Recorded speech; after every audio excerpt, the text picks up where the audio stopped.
we've got on very philosophical. Let's get a little practical for the audience here. You said there Yeah. are 5 exercises that you've found basically carry over to all the strength exercises, essentially, that people care about, right? Right. Or at least most people will care about these exercises, right? If you're a Right. rock climber, maybe this isn't going to be everything that you need. I would say it's more like carry over to the Instagram stuff. So if you Yes. want to show like your bench press, or you want to show like your plunge, or you want to show your overhead press, or you want to show your deadlift, uh, this is probably the least amount you can do while still being able to explore other things or exploit other things that you outside of strength and conditioning. It's basically to get you out of the strength and conditioning world Mhm. and more to the things you want to do. Yeah, and that's, I mean, I'm super down with that, right? I want to spend lots of time swinging around in trees and kicking people in the Exactly. head and dancing, and as little time as possible lifting weights. I don't not enjoy Exactly. lifting weights. I just enjoy it a lot less than other things. Right. I enjoy it to the amount of time that I've allocated that week. Yeah. But yeah, like other things I prefer just like reading about finance, reading about software engineering, talking to my fiance, going for a walk, meditating, stuff like that. Those bring me more joy and personal fulfillment, I think, than years in the past where I did spend more time in just strength training. Like when you were doing, say, Ito's work or Christopher Sommer's work, what was the volume that you were doing per week Oh compared to? my God. The volume was intense. It was like, if I were to do this entire program, I think it was like probably like 3 hours, like 6 days a week or something like that. One, like every 2 or 3 workouts, you could do a half volume, and then there's accumulation intensification phase. It was just like, it's just almost like you created a Rube Goldberg for like fitness, like to be honest. Like what I put in about, I think I calculated this, what I put in like 3 years is what he probably puts in 1 week. I literally calculated this. So like, that's a lot of time I could spend making millions of dollars. Like, like it's time that's, could be significantly spent on other endeavors besides being like an animal, if you will, literally an animal. People, I've talked to a lot of people about one-arm handstands, and people said, "Oh, 3 hours a day for Oh 10 yeah. years or something like that." And I was like, "Dude, how many belts in jiu-jitsu could you get at the same time for one skill? Yeah. How good are you Yeah. can get at parkour for one Or even skill? like, Any sport, pick a sport. yeah, pick a Dance. sport, pick even a mental topic, like How many books make could you read? money. Yeah, books.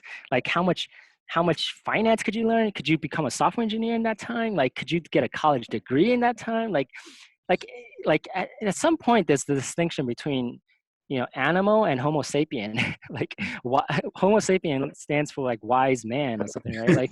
Like are you a wise man, or are you just replicating what a monkey can do, right? At some point, like, you have to think like what makes humans special, right? Like, and in my personal belief, and I can't say for sure, it's astrology here, but like, if we can at best replicate an animal, I think that's saying something, to be honest.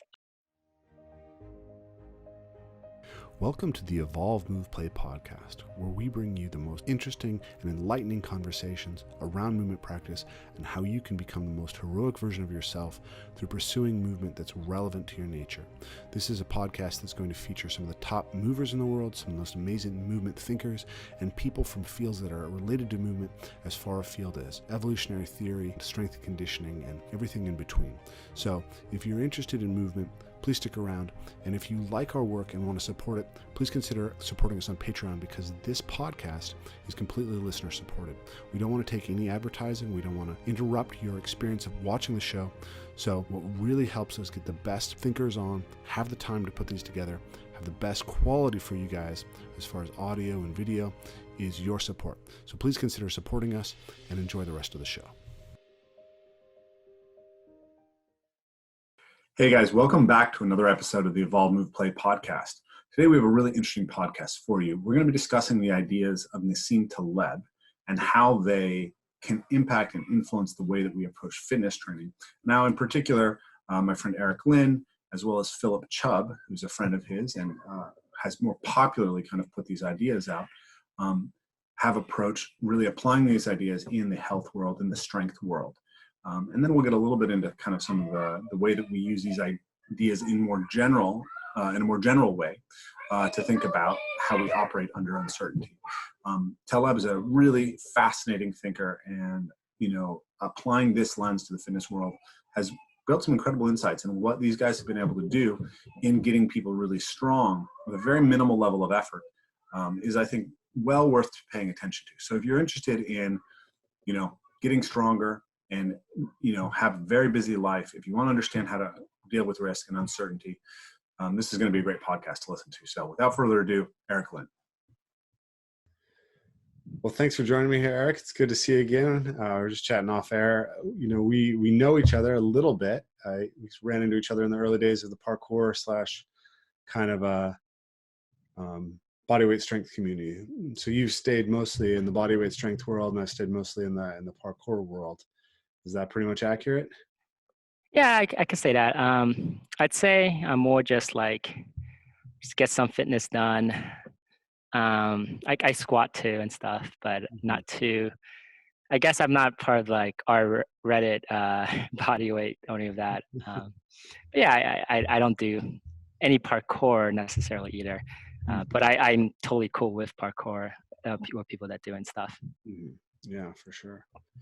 So I was turned on to talking to you by Philip Chubb, the Mindful Mover, because I've been interested in some of the ideas he's been putting out, really kind of integrating some of the perspective that he's getting from, what looks to me a lot from Nassim Taleb, and kind of that philosophical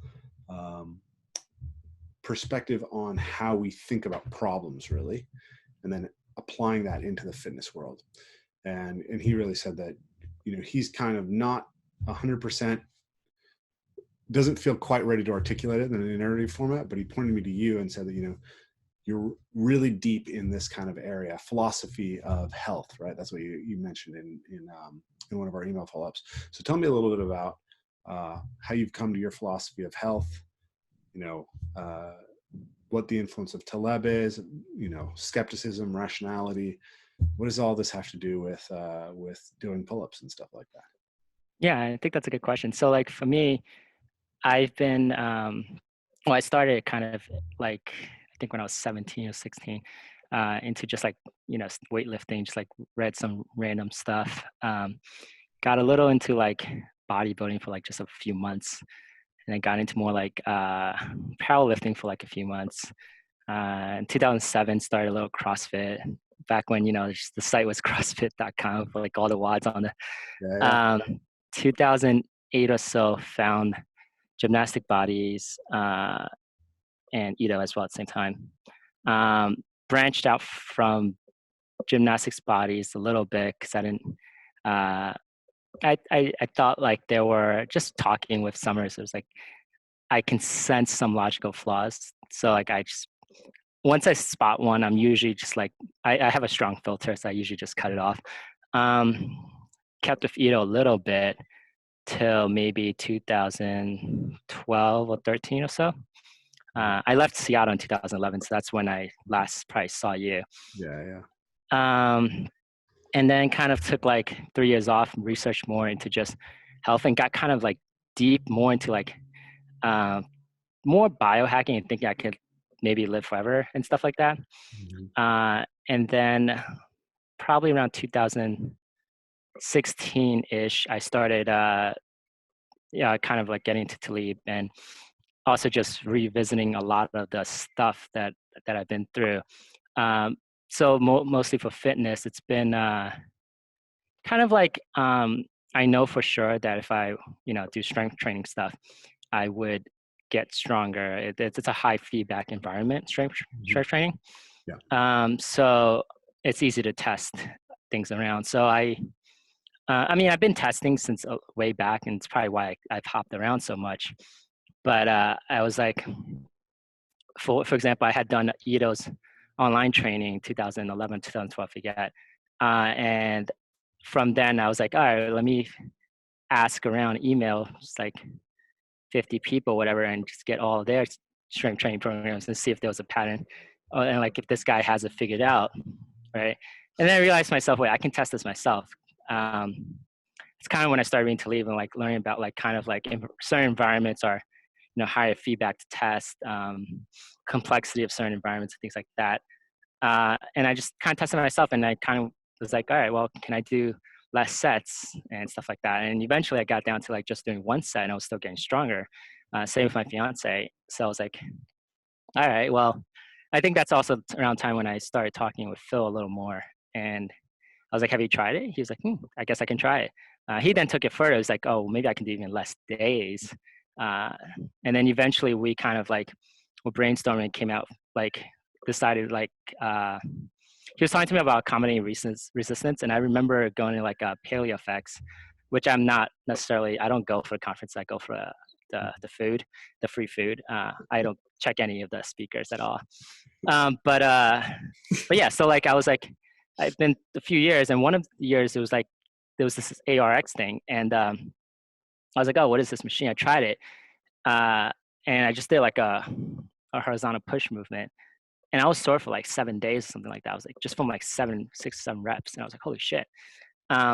So Phil and I were talking back and forth. He was talking about counter resistance. I was talking about that, and then we were like, hey, why don't we try, making each rep as hard as possible on the way up and on the way down. So even on the way down, you're still pushing up. It's just you're being pushed down just much stronger than you're being pushed up still. Now what he's basically working out once every 10 days, I think. And I'm working out once every 7 days just because it's more convenient. It's more like once every 6 to 8 days, just because it's more convenient on the weekly schedule for me. But yeah, with one set. And we tested out, like, hey, this is working pretty well. Tried it with squats too. And eventually, like, I think, and I'm very willing to see if there are other like more minimum, but like right now we're at 5 exercises to help us get strong in all the vanity exercises, I like to say, or like vanity strength, or like just give us an exercise and we can probably train, or whatever we train probably has transferred to that vanity exercise. Now, there's obviously non-vanity exercise, like how strong you can curl your finger, right? And I don't think we're getting strong in that, or how powerful we can move our eyebrows, but at least for the exercises that people know of, like, oh, this is transfer of muscle up, or like an iron cross, a Maltese, or even just like a muscle up, or whatever. We're not doing those movements, but we seem to have transfer. So like if there's a movement we are missing or something like that, we'll consider it. Or if like there's a smaller set of exercises than 5, then we consider that too. So it's just basically been a testing paradigm framed around Taleb, which you were kind of where he talks about like certain environments you can test, and certain environments it may be better to kind of follow like a Lindy approach where the feedback is too low, that like Lindy itself is a litmus test, is a tester, because the idea of Lindy is that, whatever has been through time or a lot of replication has survived that, it's basically a survival function, right? So for those type of things that are more complex, like health, for example, or even some sports, it may be better, in my opinion, to follow the wisdom of Lindy just because of the low feedback. Whereas in an environment of high feedback, it may be better to follow, like another typical environment of high feedback is physics, right? Like you drop a ball, someone in China drops a ball, it's gonna drop at the same speed, same time. But you eat a Snickers bar and someone else eats a Snickers bar, and that other person's gluten-free. Is celiac. They die, you don't, right? Like Peanut so, butter. like peanut butter, whatever, right? It's kind of a lower feedback environment. So those things I kind of trust Lindy. So that's kind of like most of. I know that's a lot. So feel free to hit any of those. But I think one thing to really clarify here is the ideas around the importance of feedback. This is something that I got. I thought was very interesting from a lot of different people who I found influential, from Taleb, from Philip Tetlock in his book Super Forecasting. Also like Mihai Csikszentmihalyi and his work around the flow state. It's really basically flow state is essentially putting yourself in a place where you can get insight generation through regular feedback. Also, this is interrelated with like John Vervaeke's work and Jordan Peterson's work. I see this theme coming up all over, and fundamentally, I think that what we're talking about is dealing with dynamical nonlinear systems.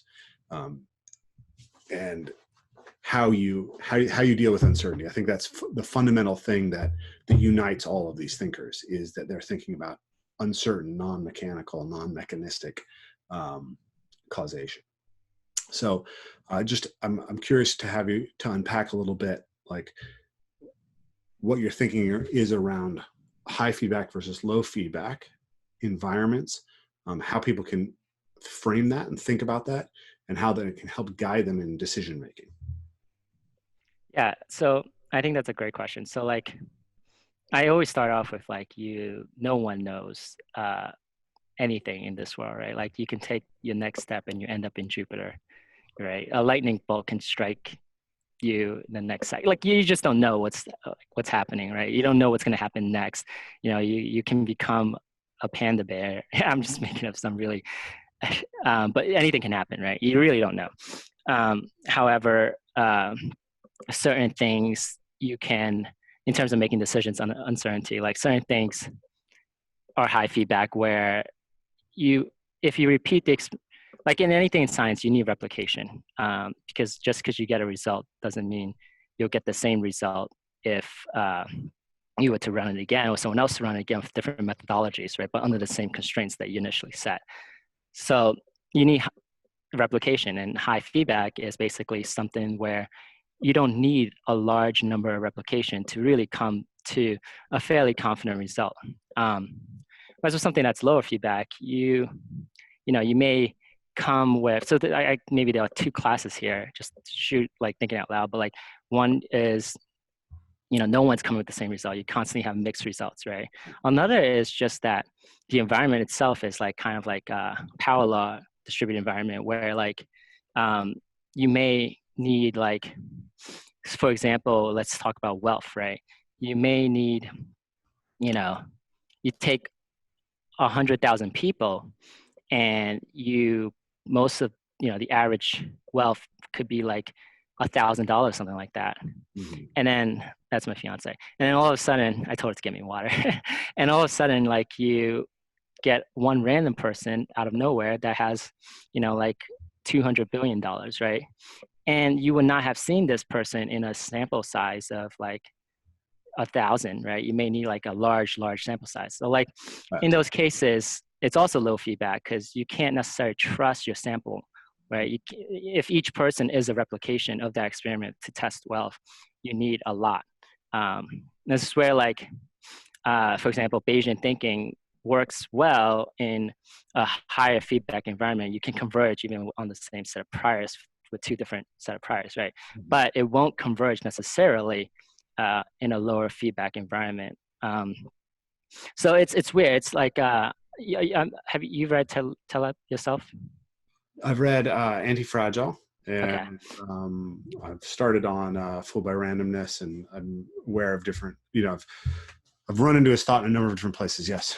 Right, so like, he talks about it more in Black Swan, but he talks about like, and it's all like fairly intuitive stuff that he talks about. I don't think anything is necessarily out there. I mean, you can read his technical intro, which he just came out with, and also his like footnotes where you can see the like graphs and like look at skew and ketosis and stuff like that. But like that's more for like people like me who are like super interested in the math. But like if you're not, like he basically separates the world into like mediocristan and extremistan, where mediocristan is like everything is kind of like normally distributed, right? So like most things are centered in the, most things are, everyone is making 1,000. What's up? I think that the way you're pronouncing it is going to be hard for the audience to necessarily understand. Mediocre is stan, like mediocre, and extremistan is an extreme. We sort of have two worlds that we encounter, right? Exactly. So wealth distribution is extreme. Height distribution is mediocre. Is precisely. Nobody's 30 feet tall. Yeah, basically you're never going to find one person that's going to be taller than all the other people combined. Yeah. But you can find one person with the wealth of all the other people combined. So it's kind of, it depends on the world you're living in. So like, if the field of interest is like strength training, for example, I consider that fairly mediocre, then you can test easily. Replication is easy. You know when you're getting stronger. Maybe like, you hit a bump and, there's a little noise 1 week from the next, but like if you wait 6 weeks and you're not getting stronger, there's something wrong with the program. It's not like, like unless you have like, the coronavirus or something, like, you know what I mean? Like there's, you're fairly out, but like, maybe you're doing handstands or something where it's, it's a little bit, you could be like, oh, here's a new technique, right? I'm gonna try this new technique I learned, and you're not getting better, and you may confuse that. Sorry, that's my Ring doorbell. Turn that off. Do not disturb. You may just get like, hey, I tried this new handstand thing, and I'm gonna see if it works or not. And you're like, oh, it didn't work for 6 weeks, but maybe it would have worked a little bit after that, right? Like you just may need a little getting used to. Like it's harder to test. Although handstand, I wouldn't consider super high feedback. Like MMA will probably be much more high feedback than handstand, or health, right? Nutrition and stuff. Handstand maybe. So I'm sorry. Strength training is relatively easy to get clear feedback on. Exactly. Is less easy to get. Yeah. And then you could get really far, right? Like you could get to history, which is like the lowest feedback. You're like, oh, well, what if Adolf Hitler didn't have his coffee that morning? Would he have not done all this stuff? Well, to test that, to replicate that, you would need to go back in time, right? So like that has probably the lowest feedback, right? So historians, I probably trust a lot less. I'll just look at the observations and not necessarily what they say about why, right? It's kind of that phenomenology versus theory, right? Like in lower feedback, I'll trust just the phenomenology, but in high feedback, I'm willing to like maybe entertain some theories, but even then, I'm generally more of a phenomenology type person. Okay, let's talk about phenomenology versus theory for a second. I found that somewhat confusing when I ran into Taleb's work, because in philosophy, phenomenology refers to a specific school of philosophy, like Edmund Husserl and Martin Heidegger, and their ideas around, like Jonathan Pajot is a very big phenomenologist who he thinks we experience the world from a phenomenological perspective. So something he might say is the Earth is flat almost all the time, right? And his point there isn't that science is incorrect in that the Earth is actually a globe, but that our experience of the world is of a flat world where the sun rises and sets. We experience a geocentric world. And then in order to understand ourselves, in order to operate in the world, we have to be able to understand at this phenomenological level, as well as at the level of the theory or the science. Now, it seems to me that the way that Taleb is using this term phenomenology is somewhat different. It's not the same as like Husserl or Heidegger's phenomenology. It's more about trusting observation or fact versus the theory of the mechanism of that fact. Is that correct? I'd say so, yeah. I mean, I'm not familiar with the philosophers you mentioned, but the way I look at it is, here's an observation, and that's in some sense, like barring what I said, where like, even if you found a black swan, it could be just that you're drunk and everyone in the world is drunk and there really is no black swan. Barring that like craziness, it's basically indisputable observation. That's kind of what I treat phenomenology as, like to the point of non-craziness. Obviously, everything is disputable in the end, but I treat it as indisputable evidence, whereas a theory is more like, well, there are many theories to explain that indisputable evidence. So it's more like a n to 1 or 1 to n. Like an observation or phenomenology is 1, and the n is the theories. There are many theories that explain that. Like, for example, if an observation can be that the Earth is round, and a theory can be, like the Earth got shaped by these meteors, or like we could come up with many reasons for why the Earth may be round. But it's indisputable that the Earth is round. That type of thing.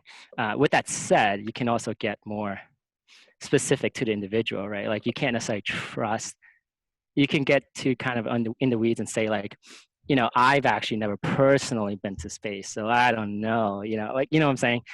So like, let's ground that in a something that most people in the fitness audience will recognize, right? So if you foam roll your hamstrings, observation, you will experience some increase in range of motion. That's phenomenology. So a theory is that this is because of is what they call sliding filaments theory, that basically there are layers of connective tissue that have adhesions in them, and that you're breaking up those adhesions, which is causing this increase in range of motion. Now that theory, which was widely promulgated, is definitely not true as far as the evidence that we currently have. But that doesn't actually mean that your hamstrings don't increase in length. right. Not in length, but increase in range of motion. So you can continue to use your foam roller. I wouldn't really recommend it. I don't think it's a very high value technique, but the observation that the foam roller increases range of motion isn't dependent on the mechanism which you propose for that range of motion increase. Correct. Yeah, there could be many different mechanisms for that. And one thing I will add as a caveat, which is inconsequential to what you just said, but as a caveat would be like, I would basically append that phenomenology with, these studies, or I myself, when I roll the foam roller, I get this increased range of motion, instead of like saying, oh, just because of that, the observation was on that, certain methodology with that certain sample person or whatever, right? But like that would be indisputable at that point in time. Now, obviously, the when I roll to my hamstrings feels better doesn't necessarily imply, causation. It's just more like, that's what happened, right? And it happened with this person, and no one can argue that because that happened, that type of thing. Yeah, absolutely. It's an important point. So let's talk about Lindy, right? So you mentioned this earlier. My understanding, like, I love this observation, right? With living things, basically, the older they are, the more likely they are to fail. With artifacts or cultural institutions, the older they are, the more likely they are to continue, right? So if you compare any book to the Bible, the likelihood that that book will be read in 100 years is far, far less than the Bible. Yeah, right. Unless maybe you're talking about the Tao Te Ching, but or the Quran, which are similar, right? The older the book is, the more likely it is to continue to be read. That's kind of how I see it too. Like, like things that with a shelf life, you're not gonna see that Lindy concept working. Lindy works best with like technologies, as you mentioned, artifacts or books. It could even work with like species, for example, like the human population has survived here for like, based on many different observations, but like 2.5 million years. So we're probably going to be on the earth for like, another 2.5 million years until the, coronavirus wipes us out. What you call the humans, we call a human. I mean, exactly. It may just be like 40,000 if you, but yeah, it could, if you're referring to just like, a certain, but basically it could work with like that general concept. But yeah, it would definitely not work with like, shelf life or a computer, but it might work with like the computer as, the concept of the computer or something like that. Like, computers, laptops have been around for like what, 20, 30, 40 years. They'll probably be around for another 30, 40 years. But the wheel has been around for, I don't know, 10,000, 20,000 years. I don't forget what it was, but it'll still be around for, between 4,000 and 6,000 years.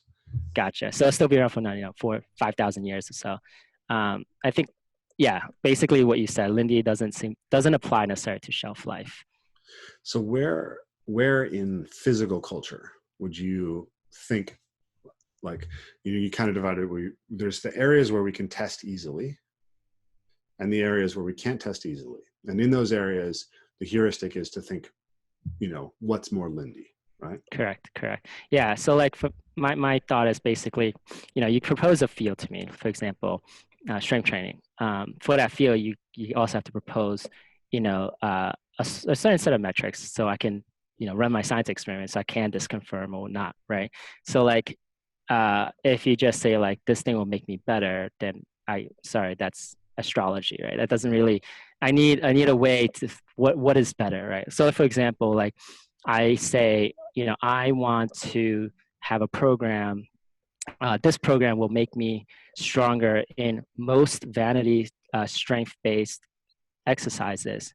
Uh, that has, it's not super well defined, but like most people understand what that means. Like, is your bench press stronger? Is your overhead press stronger? Is your planche stronger? It's like, there's, people know what that means, right? As a brief detour, like, I'm not sure which book Taleb mentioned this in, but like he talks about Socrates versus Fat Tony, I think, where like Socrates always like, give me the exact definition. And you don't really have to give the exact, like most people know what you mean when you say most vanity-based things, right? But if you just say this thing, it'll make me better in this thing, like that's too loosely defined that even Fat Tony will be like, I have no idea what you're saying. So give me a way to run my science experiment and then give me a field. And then most times, most people will know that like, this is low feedback, this is high feedback. Like you can say like MMA, right? Like I will get better in MMA. How do I test that? Well, like in a battle where I'm not versed in martial arts, by the way, in any way, but so let me know when I'm saying stupid stuff. But like, point is, like, if you and I were to spar, right, and then like within the rules of MMA, there's a list of rules, right? I'm sure like you can't like do certain things like gouge people's eyes, maybe, I don't know, but like within that set of rules, allowed to primary rules, not allowed to eye gouge, bite, fish hook. Then there's some things like you can't strike to the back of the neck. You can't do downward elbows. You can't kick a downed opponent or knee a downed opponent. Interesting. I don't think you're allowed to do small joint manipulation.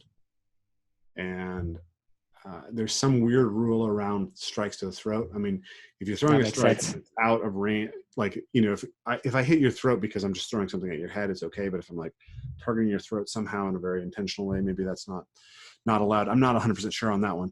But yeah, there's rules. Right. Yeah. And within those set of rules, you can measure better by saying, I usually win like against this other person, having trained with this methodology, right? So then you can test it. Now that I would say that's a higher feedback environment. Like, someone gets a lucky strike, at least from what I've heard, like if it's a more striking like thing, it could be fairly random sometimes. And then, it's not particularly high feedback. So higher feedback is an environment that is harder to get the same replicated result, yeah. I'd say. So like, this is a confused, I'm a little confused by this because in Antifragile, he's talking about the fact that, large organizations tend to basically become corrupt or decrepit, let's say, over time, because they buffer themselves from feedback to the point where they don't have sufficient information to actually know which direction to go. Like the Pareto distribution, which you mentioned earlier, says 20% of your employees produce 80% of the benefit, right? So this is a very important thing to be able to identify who's actually producing the majority of the benefits. Now, once an organization gets over, I think it's something like 100 people. This becomes extremely hard to do, actually. It becomes extremely hard to tell.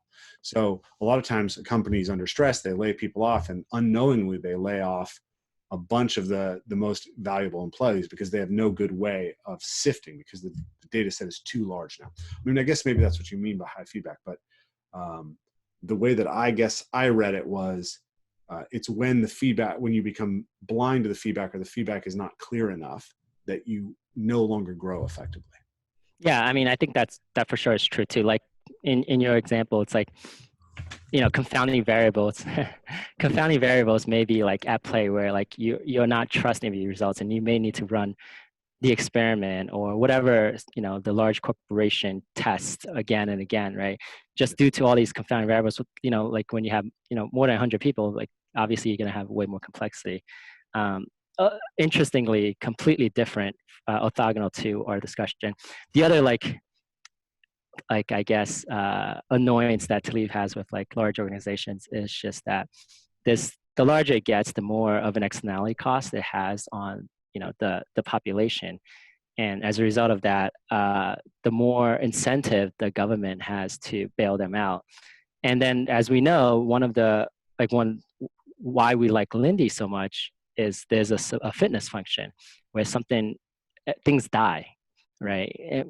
And the death of things makes the general thing stronger. So when you have like an organization that's extremely large, that has a large externality cost if it goes under, then the government has the incentive to bail them out. And then if they're bailed out, they have no, they have no death function, right? So I mean that you can see that too a lot in certain, even high feedback environments, for example, like strength training, right? Like the nice thing with strength training is. So wait, now you're saying. Oh yeah, I started diverging. Yeah, what were we talking about just before that? I'm just trying to nail down how you're using the term feedback, because it sounded like you were saying strength training is low feedback, which high feedback. Sorry. But then you think MMA is high feedback? I mean, sorry, MMA low feedback. Did I say high? I meant low. I meant low. I'm sorry about that. Good. Okay. Yeah, you had it reversed. That was what I thought. I mean, it's interesting. There's another way to look at this, which is what you're looking at really in strength training versus MMA is there's lots of feedback in MMA. It's just that you can't, and even really with a large organization, you might have lots of feedback. What you don't have is a very good sorting system for noise versus signal, right? So you can get lots of very clear signal in your strength training, but there's so many sources of complexity in something like MMA that it's much harder to sort noise from signal. Yeah, it could be a noise signal thing. It's to me it's unclear, but like you kind of just know. Like when someone tests, like say, oh, this, wushu shit is like the best. It took a while, right? Until like I heard like some Gracie people, whatever, like finally got everyone together, right? Like I just wrote about this. So like, yeah, I guess what I'm saying is, but even then, it's not clear that that's the better thing. I mean, obviously, they've gotten a lot more people to test around the world and try it, but it could have just been a fad. Like it's potentially possible that he just got lucky, and then other people tested it and they got lucky. Obviously, the luck runs out eventually, but like, so. Again, this is not my field, so I don't. Just this one event, you have to look at like the whole history of these things. But I get what you're saying, right? There's always the potential for. It's a spectrum, I guess, is what I'm saying. Yeah.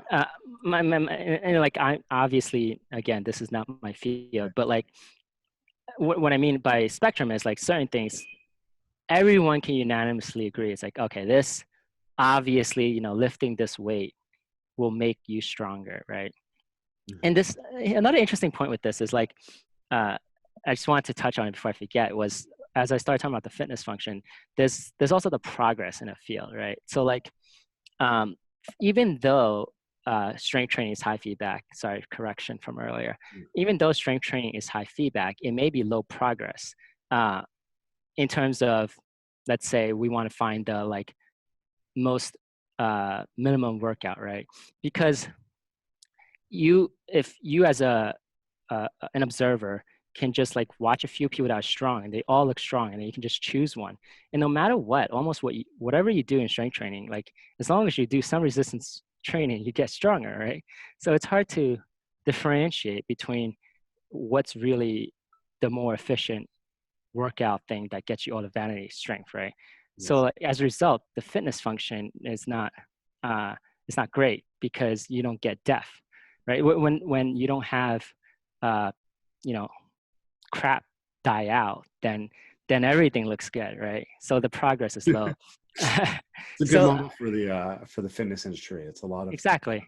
I mean, I got this kind of from finance, but like basically in finance, when a lot of when interest rates are low and money is everywhere for everyone to have, and then no company becomes bankrupt. You can always borrow money cheaply, and people value you highly, and you get money, and you always have money, right? Then like a rising tide lifts all boats, and then like every single company, there's like no bankruptcies or anything.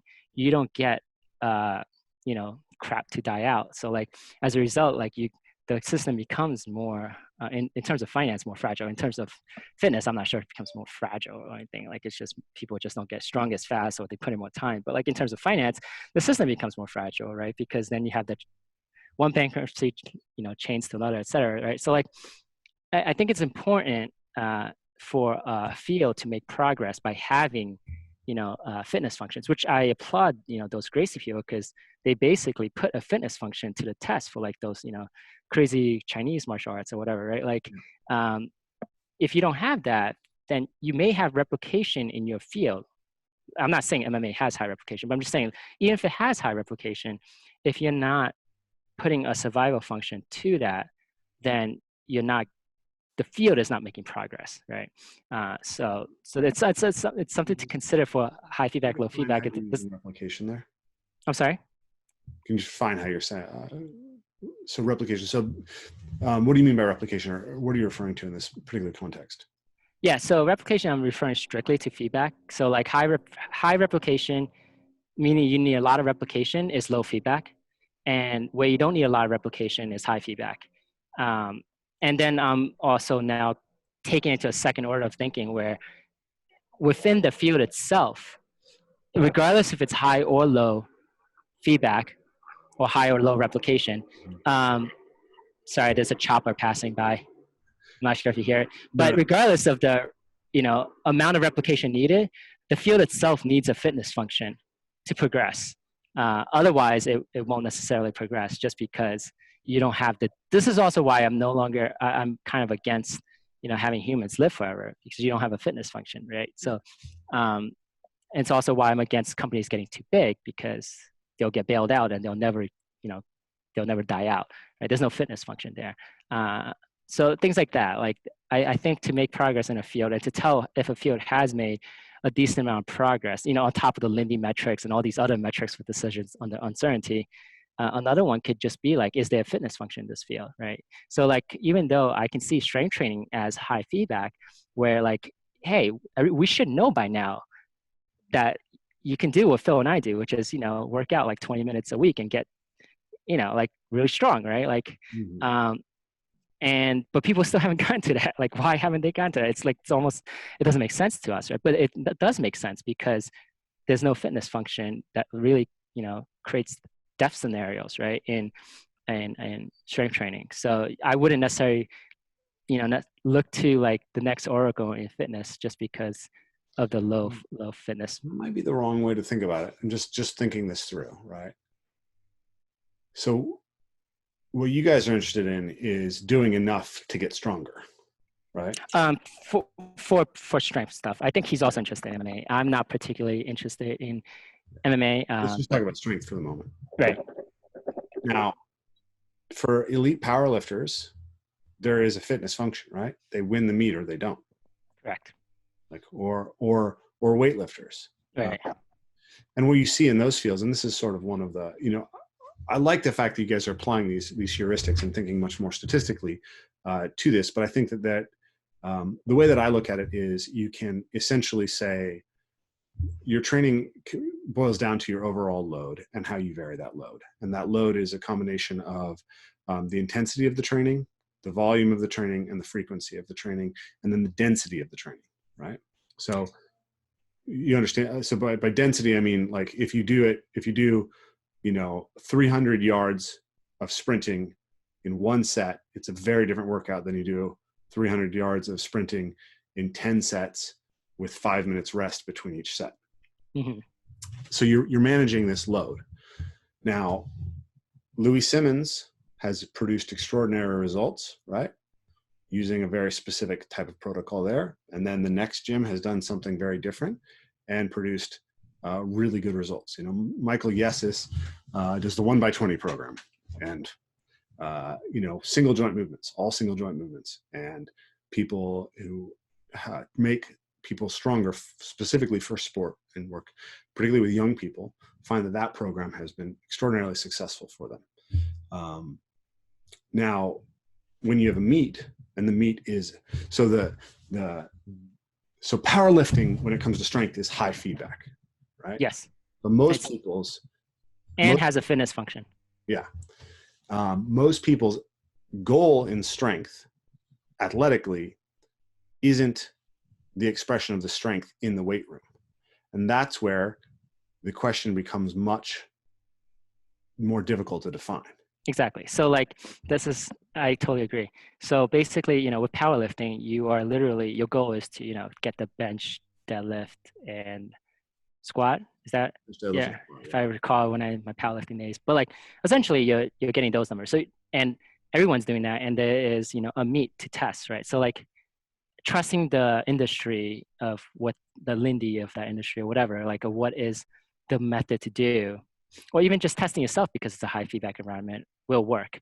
So you can both trust the industry. You can also, test the method yourself in that case.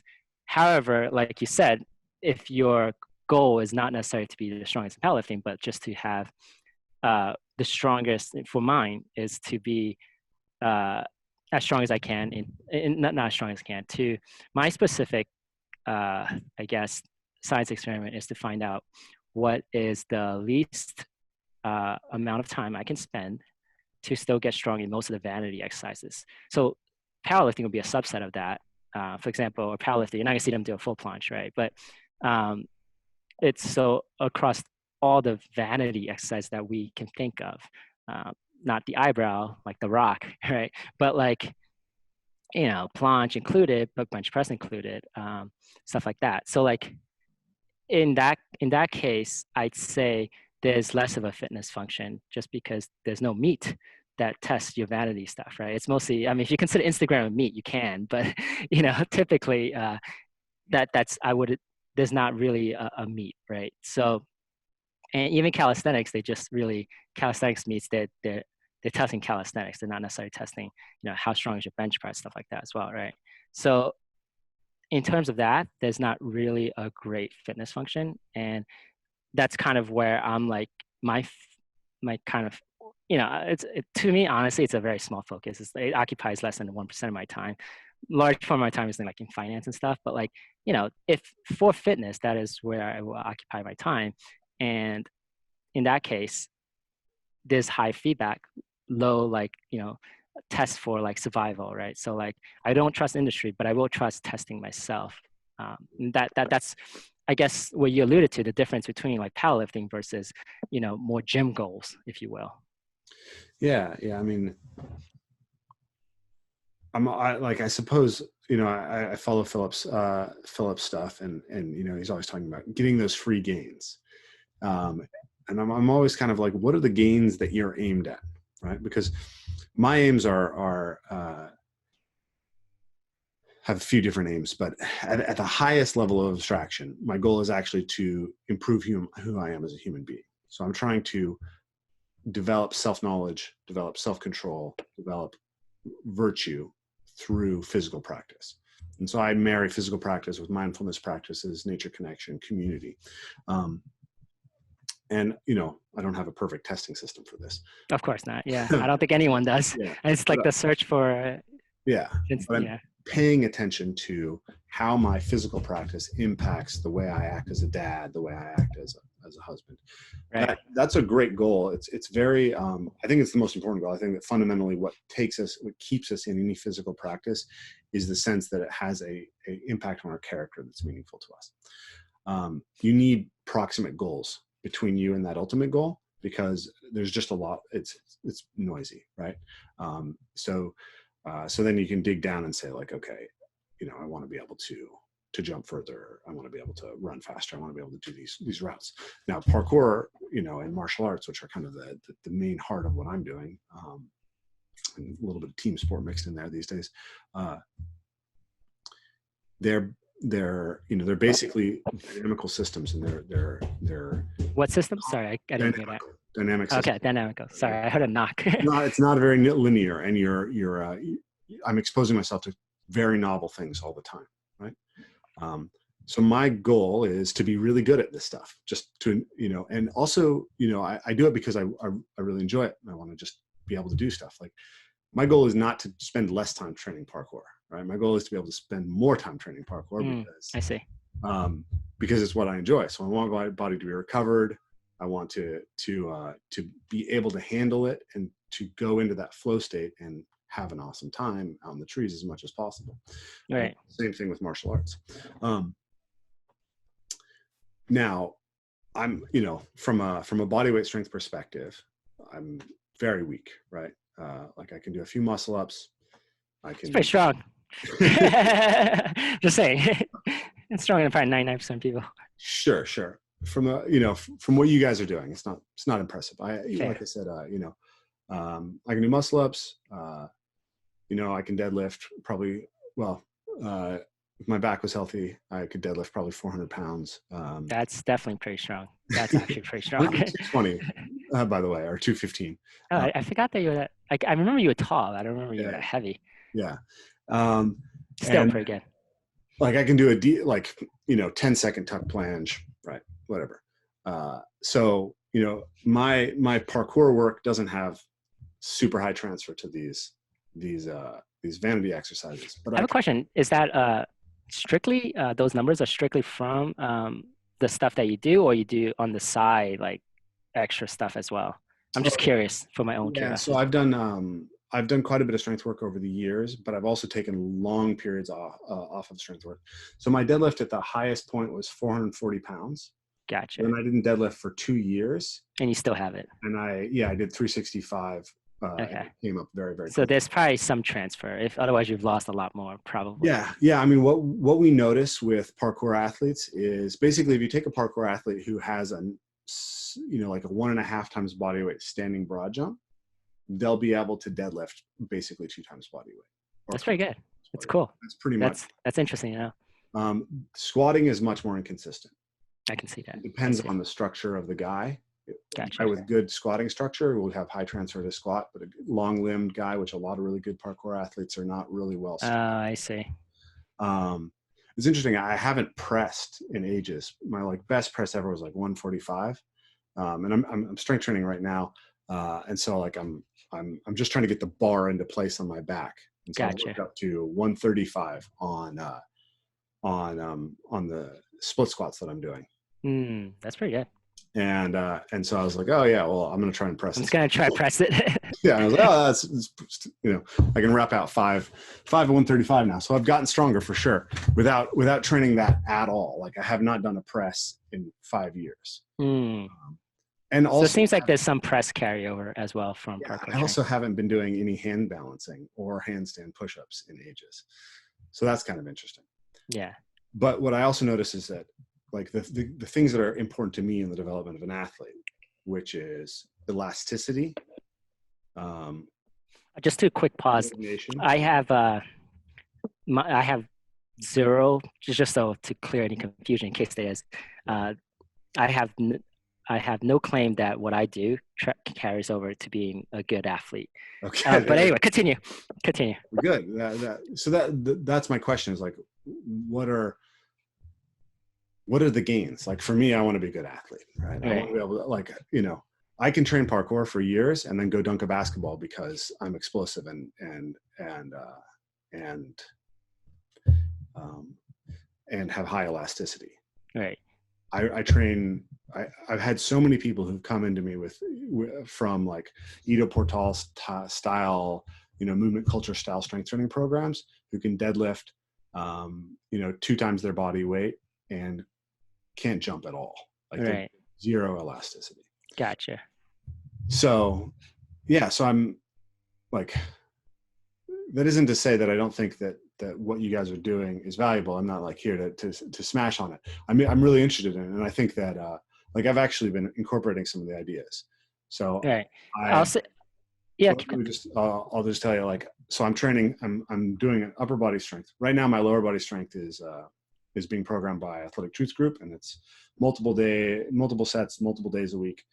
It's working well for me, but I'd probably go to a minimalist approach to trying to approach the same things in the future. But for strength training, I'm doing eccentric archer pull-ups with, basically I don't hold the tuck plunge. I just press up into the tuck plunge, come down, press up into the tuck plunge, come down. Gotcha. Pike pullbacks. And muscle up transitions. The muscle up is an extremely important technical skill parkour, right. for what I'm doing. yeah, definitely been progressing really nicely on one set of that once a week. So it's Right. a 30-minute workout that I go through. Which is awesome.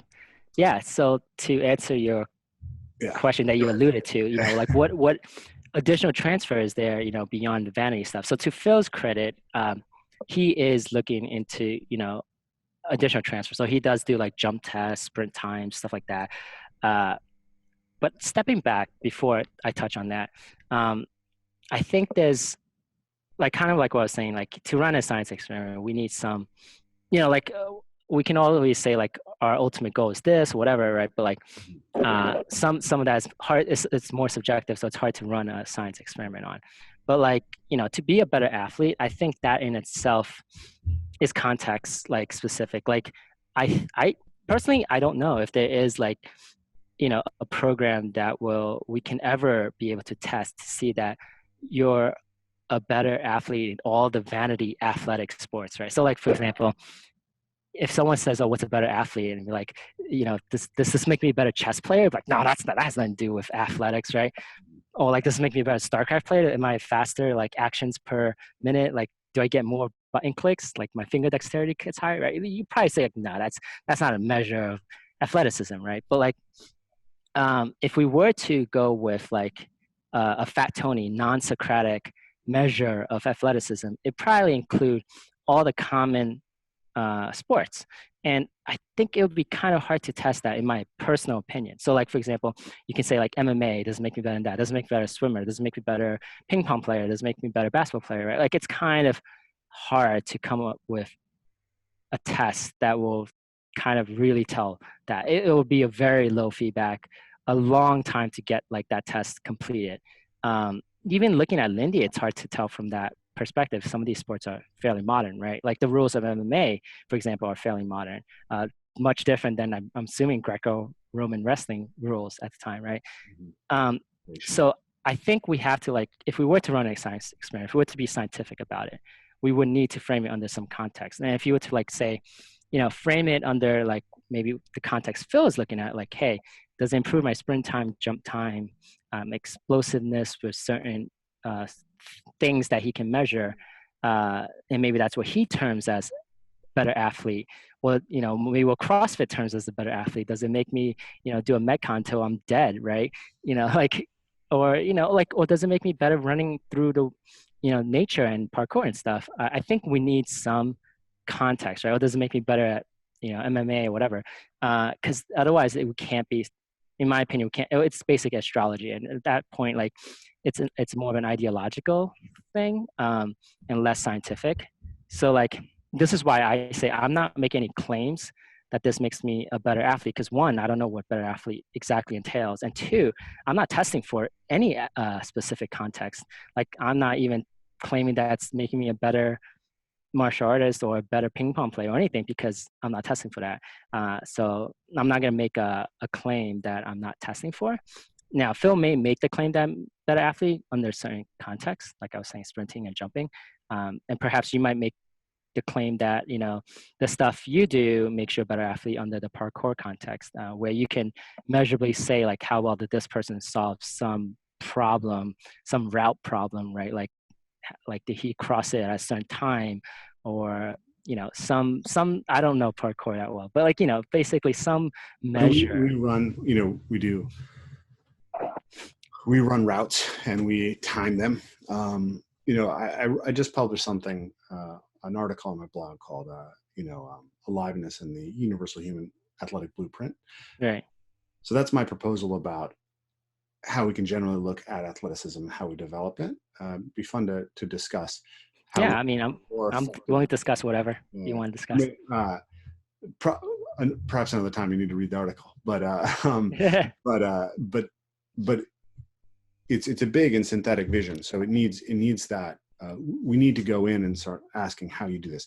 Now, for instance, I can just tell you from personal experience, and this is anecdote, so take it appropriately.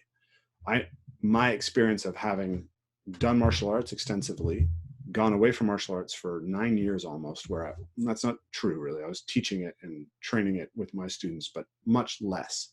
And then gone back after extensive parkour experience, is that parkour absolutely made me a much more dynamic martial artist, because my ability to express force and to manipulate my body through space was improved.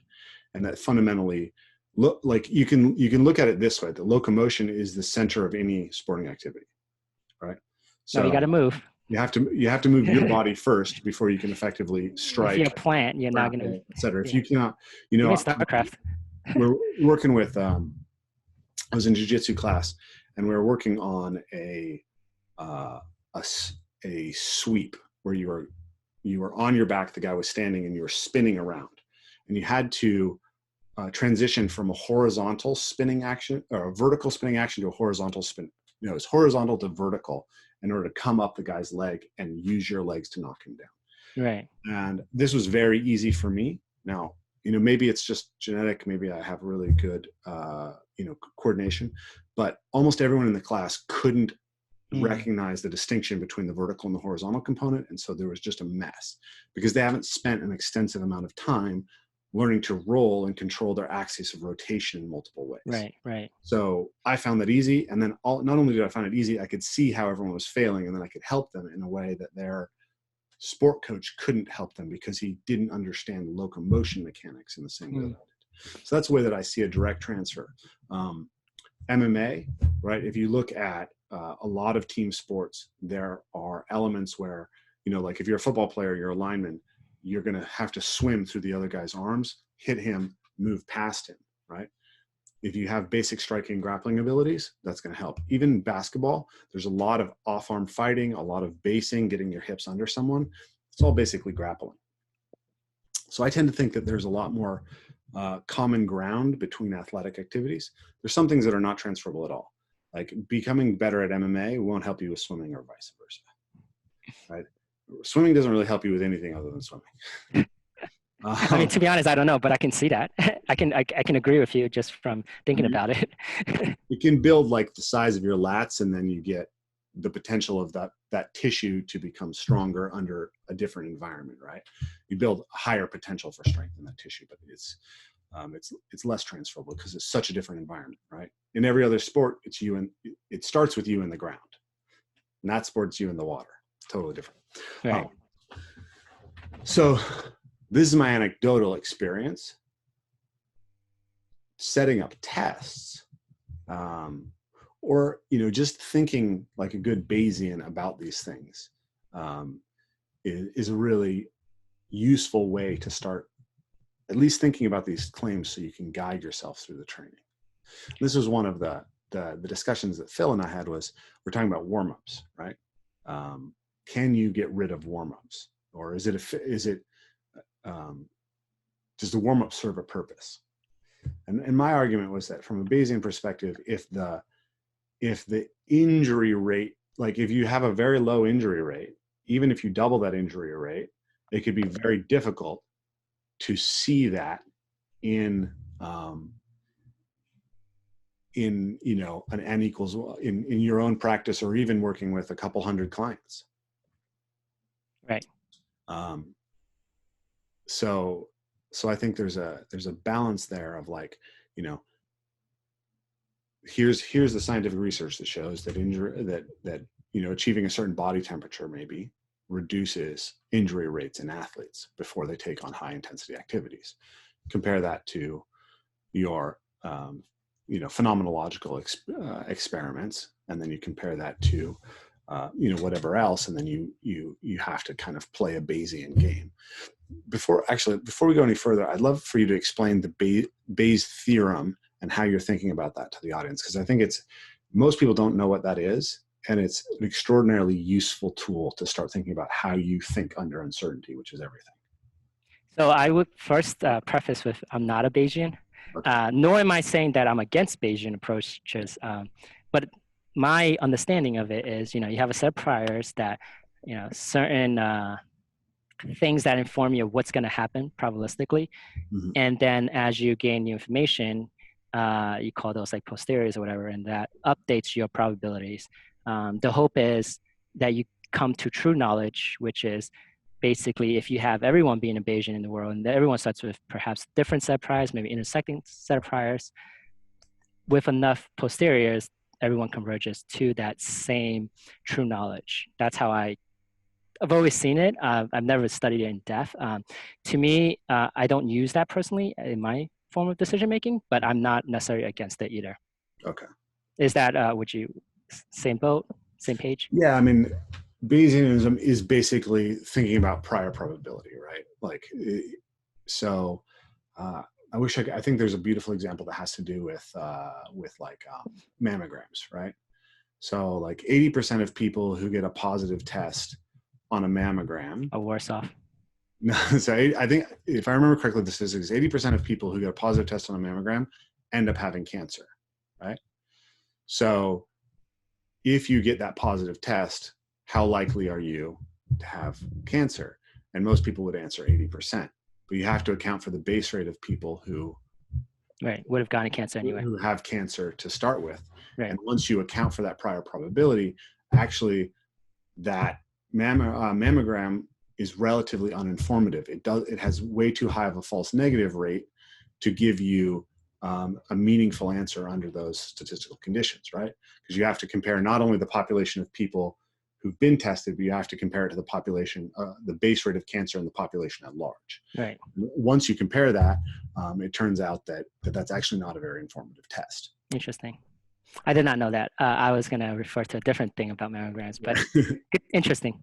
So don't quote me on that. People can go look up that. Oh no, I won't quote you on it. I'm just saying to the audience right. too, like don't, right.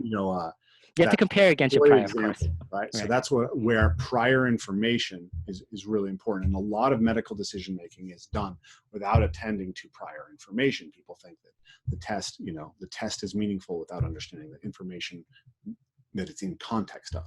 Right. That's where a lot of iatrogenics happens, right? Right. Taleb's term.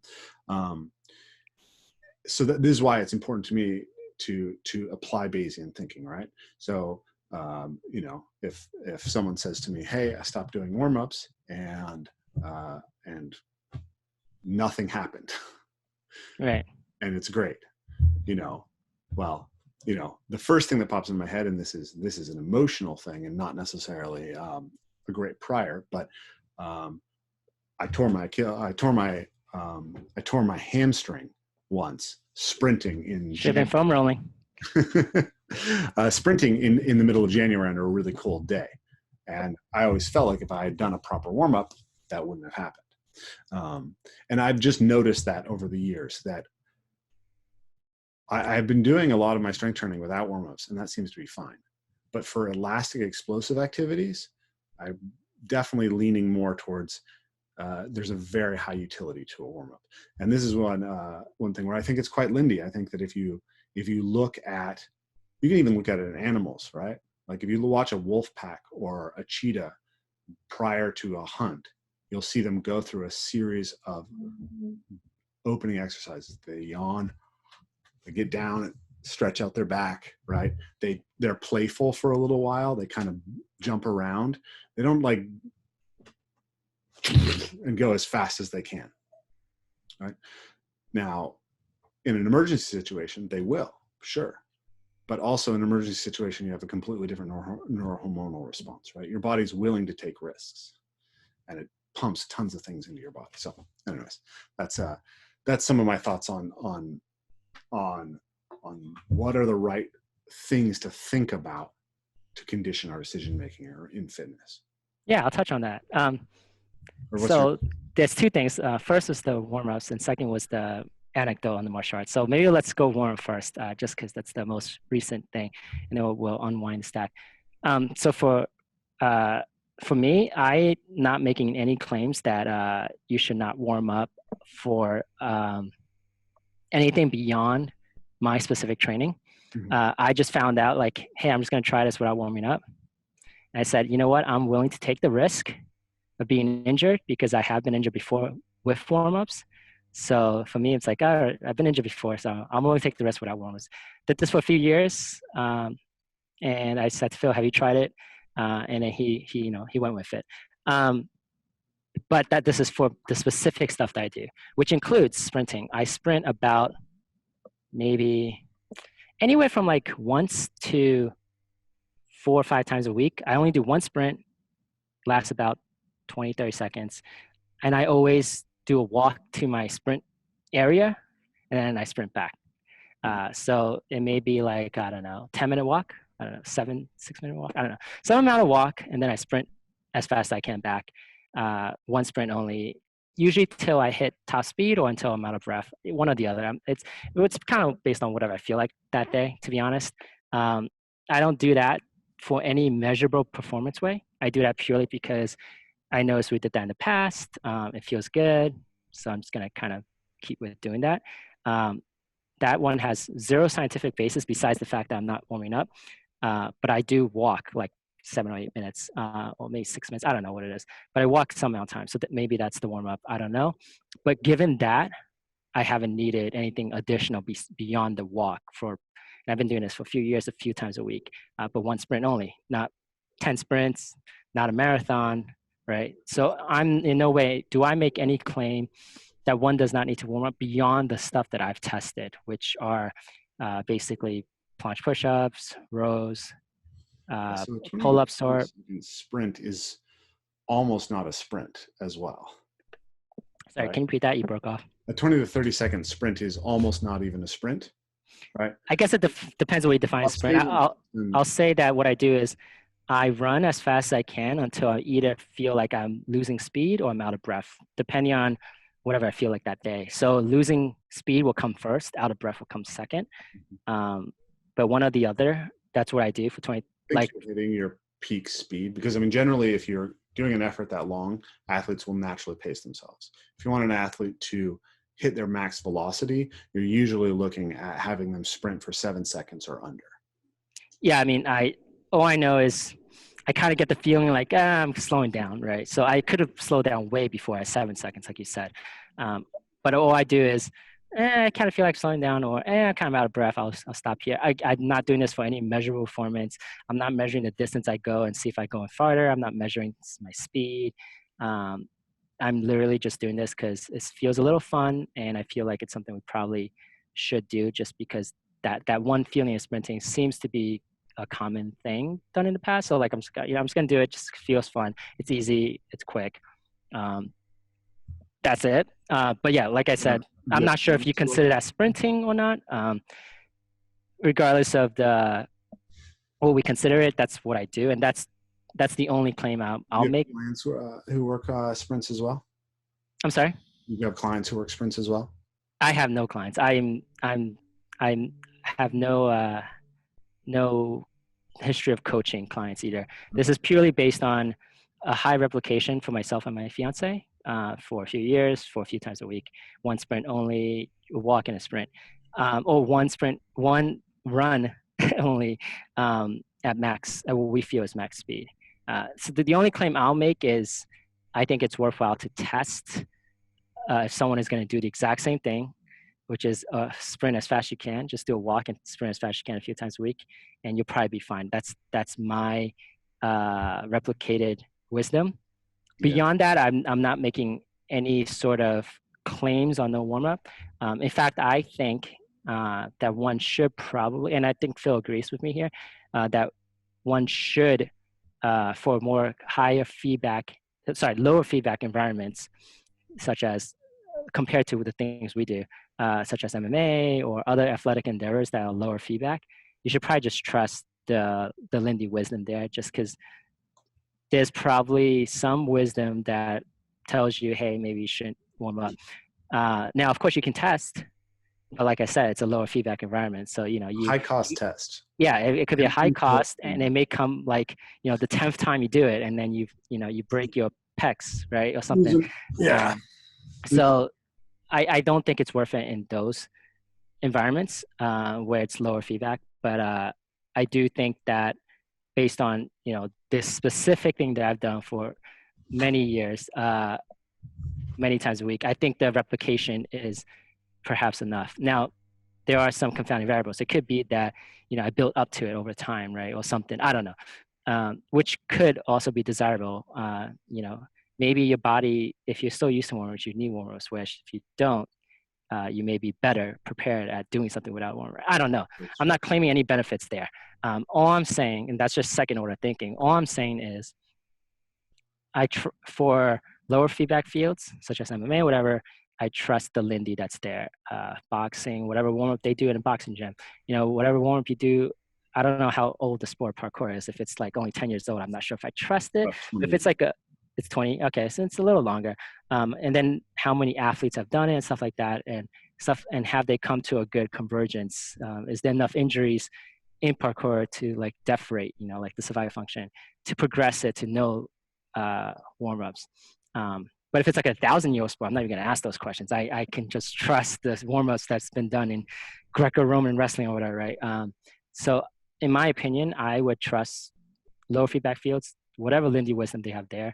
High feedback fields, you can probably test, see if you get injured. But again, this is all based on like a more scientific framework, and that's how I kind of view it. In terms of like, I could go now to the anecdote, but if you want to comment on this.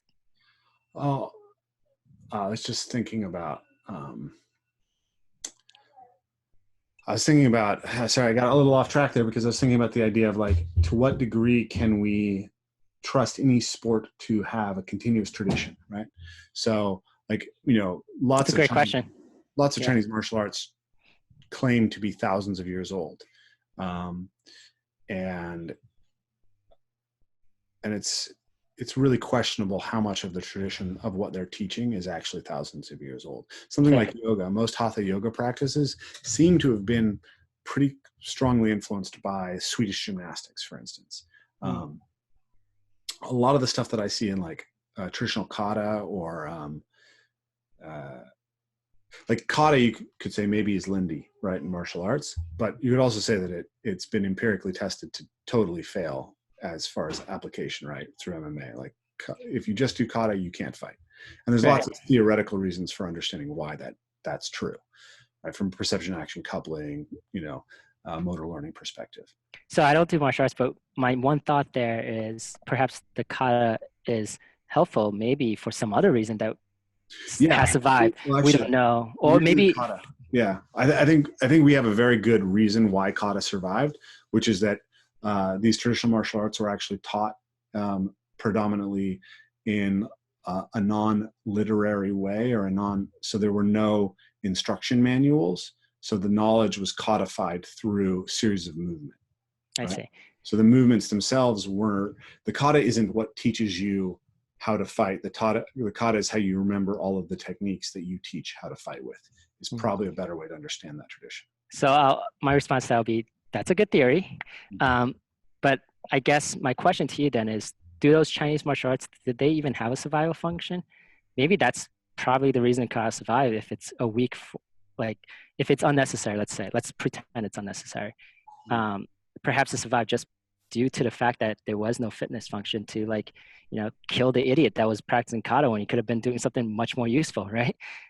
Or it could have just been the rules of that martial arts. For example, like maybe kata is very useful for, I think wushu is a martial art where you don't fight, right? It's more like a demonstration. Well, I mean, wushu it's basically an invention of the communist state in the last 60 years. Wushu just. But there's no objective fitness function, right? It's more just like, oh, that looked pretty, right? Or something. Is that okay? Yeah, wushu is an acrobatic martial arts display. Gotcha. So, for example, in that case, you can see why kata might survive. There's just no fitness function. It's just like, keep doing the stupid shit that we've been doing. It's fine. You're not gonna get killed. And if you do that in like MMA, you'll get killed, right? You could be spending your time doing something way more useful. I'm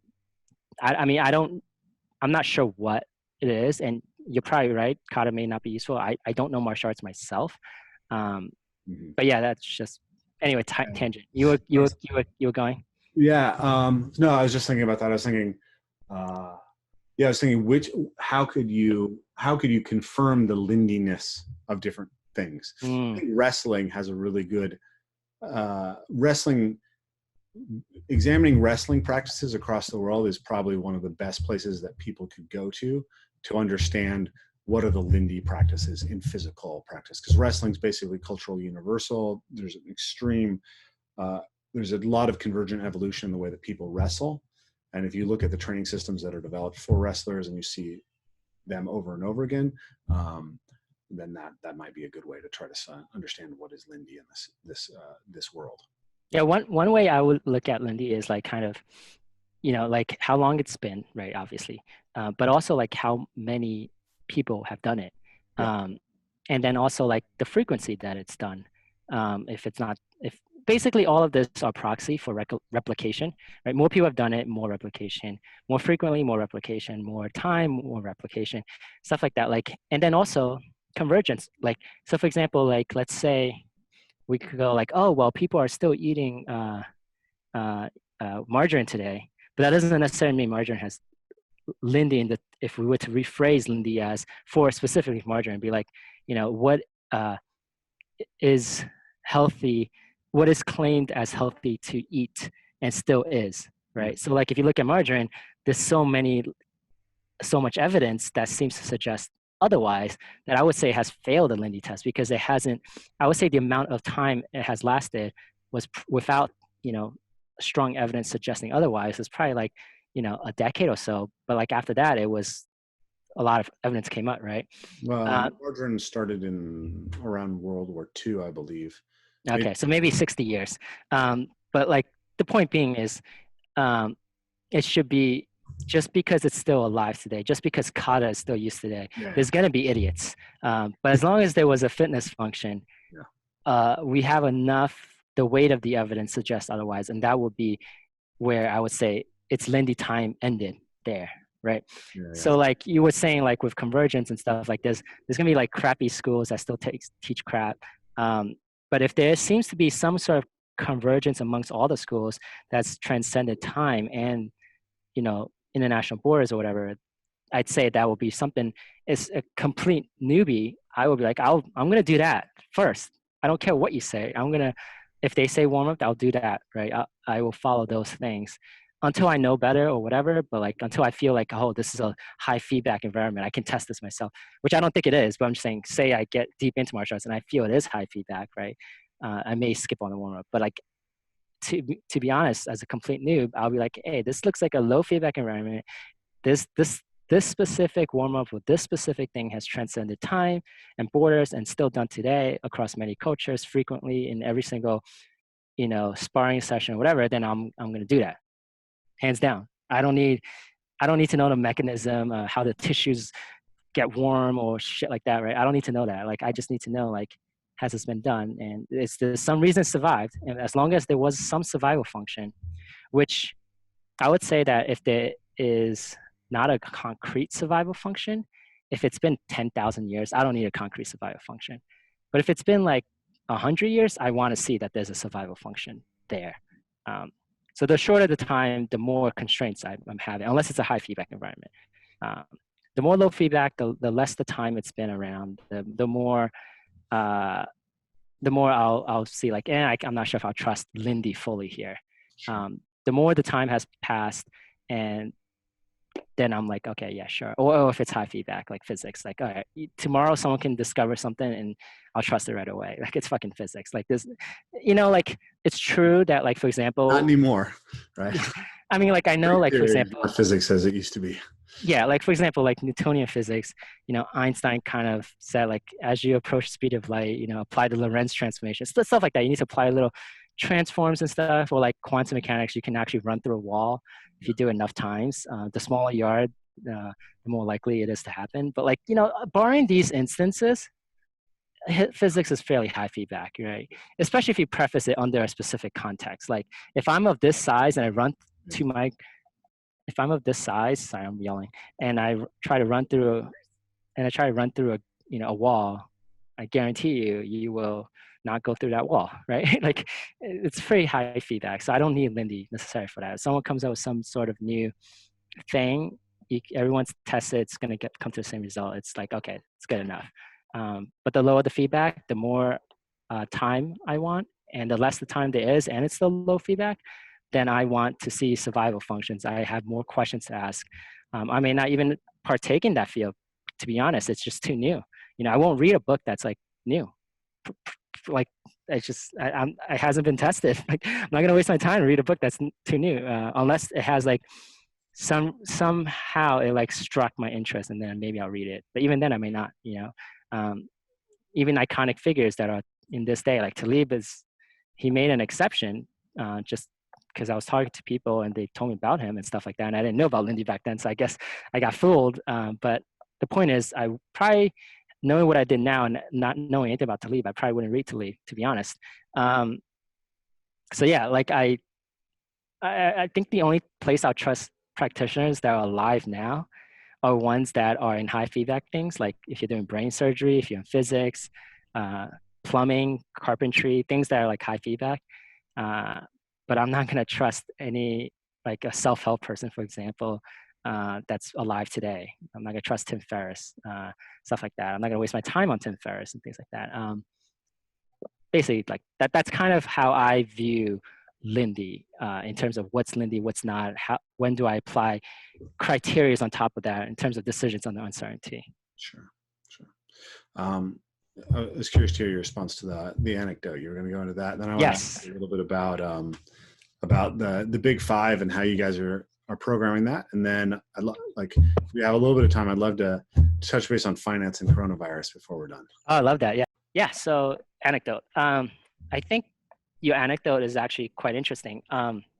Like I was saying, there's the Socrates and there's the fat Tony, right? The Socrates is like, well, you didn't specifically define what's better. But like as an athlete, you can kind of tell, like, hey, I can tell that I got better. Like, no doubt. Like I did parkour. I haven't done 9 years of martial arts. Like I feel I got better. Like, no doubt, right? So like, obviously there's memory bias and all that, like confirmation bias and all this anchoring effects and stuff we can talk about and be like, oh, well, this. I'm not gonna be picky on that. Like, I'm gonna just be fat Tony and be like, I trust you. You know your sport. You've done martial arts long enough. You know you got better, right? Like, I don't necessarily need a scientific test as long as it's under some context, which you said was with that vertical horizontal thing and stuff like that.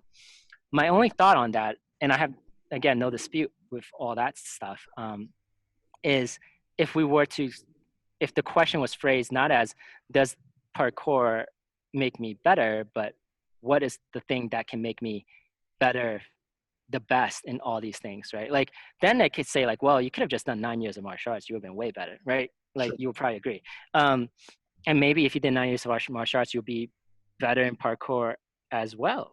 I don't know, right? Like, it's hard to say. So like, perhaps maybe my experience, I definitely think parkour transfers to martial arts better. Okay. I mean, I would trust that. Because I work with lots of people who've done 9 years of martial arts. Maybe I'm a unique case because I started at 6 years old with martial arts. So I have like deep instincts around martial arts. And then I've just been massively ramping up my athleticism and awareness of space. Right. Yeah. Anyway. I mean, so the reason I trust you more is, the number of years you've had in this, and you're a little more high level, right? So like, I can trust you that, parkour probably transfers better to martial arts than martial arts transfers to parkour. With that said, it's unclear to me if, like, say, two scenarios. One, you have 3 sports, parkour, martial arts, and another one, right? Sure. Maybe that other one transfers better to all 3. Or maybe some combination of the 3 is the best, right? For example, like, I don't know if there's one single exercise that will transfer to all vanity stuff, but perhaps doing 4 or 5 is like the bare minimum. Well, perhaps doing, parkour, martial arts, and sport 3, 10%, 30%, and 60% in that ratio would be the best of your time. Oh, I don't know, right? It may not even be basically field sports. That's basically what we're talking about in that article that I pointed you to, is essentially you need to be able to move your body through space, through complex environments, read them. You need to be able to move effectively with other human beings and be able to manipulate objects. And you need sports that create good perception action coupling in all 3 spaces. It's a theoretical argument. Yeah, I was gonna say it's a theoretical argument. It's a model, and it's certainly possible that what you just said, those 3 things, if you work on those 3 things, you would be better in all these ground sports that you said, right? Like, it's certainly possible. I'm not sure. I'm not going to claim that it is or it isn't. But like, it certainly is a possibility. And if I had no other set of information and I really wanted to pursue ground sports, and let's say you're the only one out there, you know, then I'll try that first. But like I said, like I wouldn't say that I'm highly confident in that's the perfect model. Nor am I saying it's not. Yeah. No, that's great. The interesting question isn't whether my model is right, or whether you think my model is right, because, you know, my opinion not never really your matters. expertise, right? What's interesting is there a way to create better phenomenological models or better Bayesian structures so that we can experiment and get the feedback more effectively to test whether that model is true and whether all the different subcomponents of the model are true? In my opinion, I think it has to be bounded. Otherwise, I just think the problem, basically, so I'm not sure if this was an Antifragile, but it wasn't Black Swan. But it's also something I kind of knew before that. But like, say you come up with a model, right? And model, like I said, I'm not sure if I did say actually, has like a certain set of assumptions to bound it. And then you go, I'm going to apply this model to this, and see which is better. The thing with a model is there's error, right? Now, certain classes of models that are like, for example, on the normal distribution, even if there's error, the sensitivity to that error to change the results is minimal. Meaning, like, say your model is wrong in this area or this area. Well, even if you changed it to make it correct, it doesn't really change the results that much. Yeah. However, in like parallel distribution, such as Pareto, as you mentioned earlier, or any sort of fat tail, or things with like that are more that are not normally distributed, those type of distributions, if you have an error, right, you can go from the average person for $1,000 to Bill Gates with $100 billion, right? That's the error sensitivity is quite large. As in, even if you came up with a model, this is where I am not okay with Bayesian for these classes of problems, certain class problems. Certain class problems, Bayesian is totally fine. And I think it's innocuous or even at best, like really useful. But certain class of problems, it's dangerous. So like if you apply Bayesian thinking, for example, to a fat tail distribution or to a model that perhaps could have high sensitivity error, where you would maybe need a ton of replication, a ton of samples to truly converge. In those cases, it could be harmful if it's a finance, or it could be not useful, which is fine for business marketing, but like not useful in terms of like being the actually useful to the client to provide them something that is more better than what they were doing in the past, right? So I think what you said though, like if you were to bound the problem to like the things that you are specialized in, which is like martial arts, parkour, any those type of things, I trust your model for those things, and I'm assuming the sensitivity error is probably like low. Well, I guess it depends. I don't really, to be honest, I don't know. It could be high too. To be honest, I don't know. I'm not expert enough. No, that's fine. I'm always interested in this. My question. So, what's your goal? How do you have a clear goal? Are those goals actually meaningful to you? That's one of the problems. A lot of times people set out towards something, but it's not actually what they care about or what deeply motivates them. So how do we set you up so that you're really self-developing in a direction that's meaningful to you? Now, how do you set up ways to get virtuous insight generation, right? Where you're not bullshitting yourself, you're going the opposite way, right? You're creating better feedback. Better feedback loops is a really good way to think about what we're trying to achieve. So we have our model. How do we get those better feedback loops to make sure that model is verifying itself over time? So that's one of the reasons why it's interesting to talk to someone who thinks deeply about this type of thing in relationship to this world. But given that, what I do in particular isn't so familiar to you, we might have exhausted that for this particular conversation. Yeah.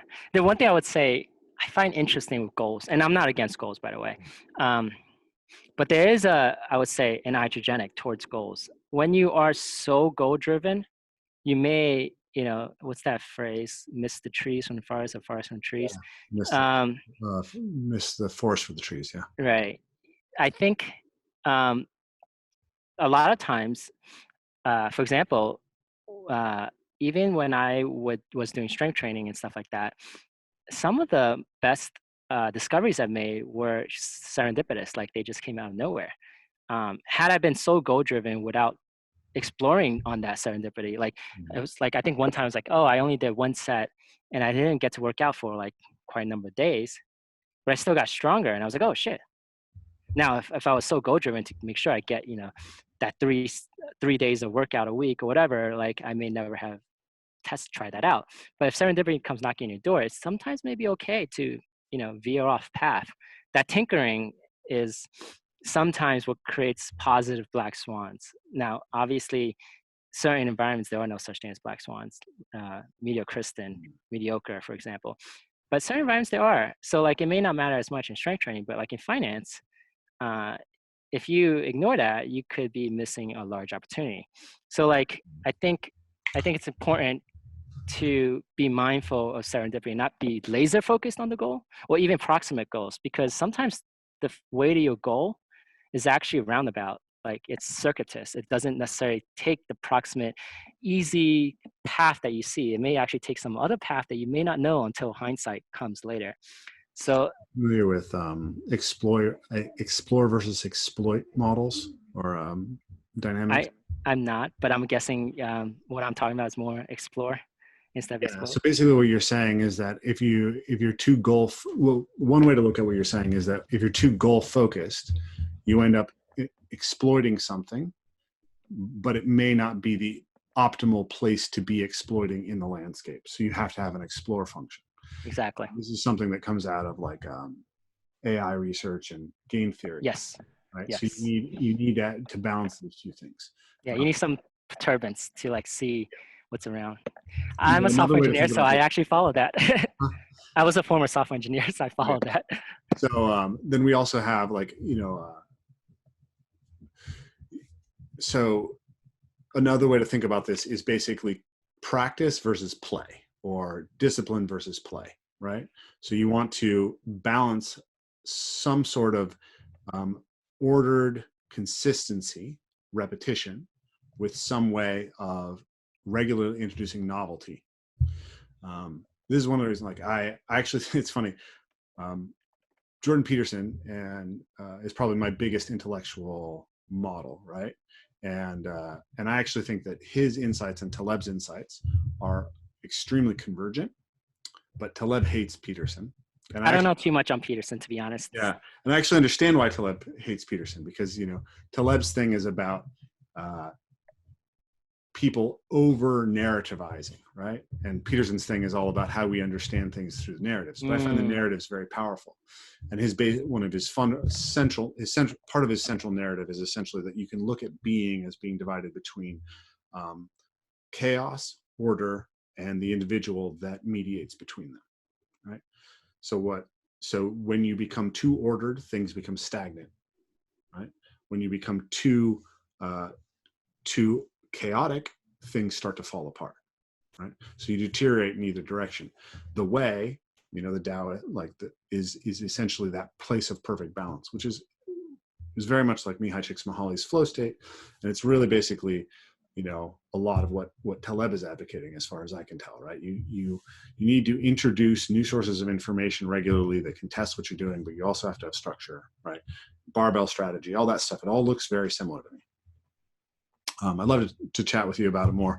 I know we're getting low on time here. I mean, I have a lot of time, but it's up to you. And we can always chat in the future too. Yeah, we can have another chat.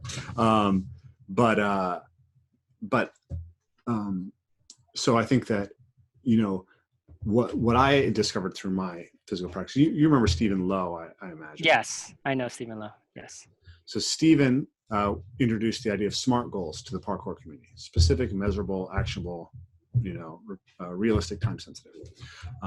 So I went out and I had a ton of goals, and I was like, in this amount of time, I'm going to have a 35-inch vertical leap and a 4-6-40 and a straddle planche and a 500-pound deadlift. And I just went and systematically failed to achieve any of them. And I'm I going have to win done that. competitions, right? And while I was failing to achieve any of these goals, I discovered that I fell in love with moving in trees. And then I put out all this video of me moving in trees, and then people all over the world associated me with that. And now there's like worldwide exploring movement in trees. So I failed my goals and achieved my dreams, if that makes sense. Right. And so I started, for a while, I just completely went away from goals. I said, follow motivations, but motivations are fickle, right?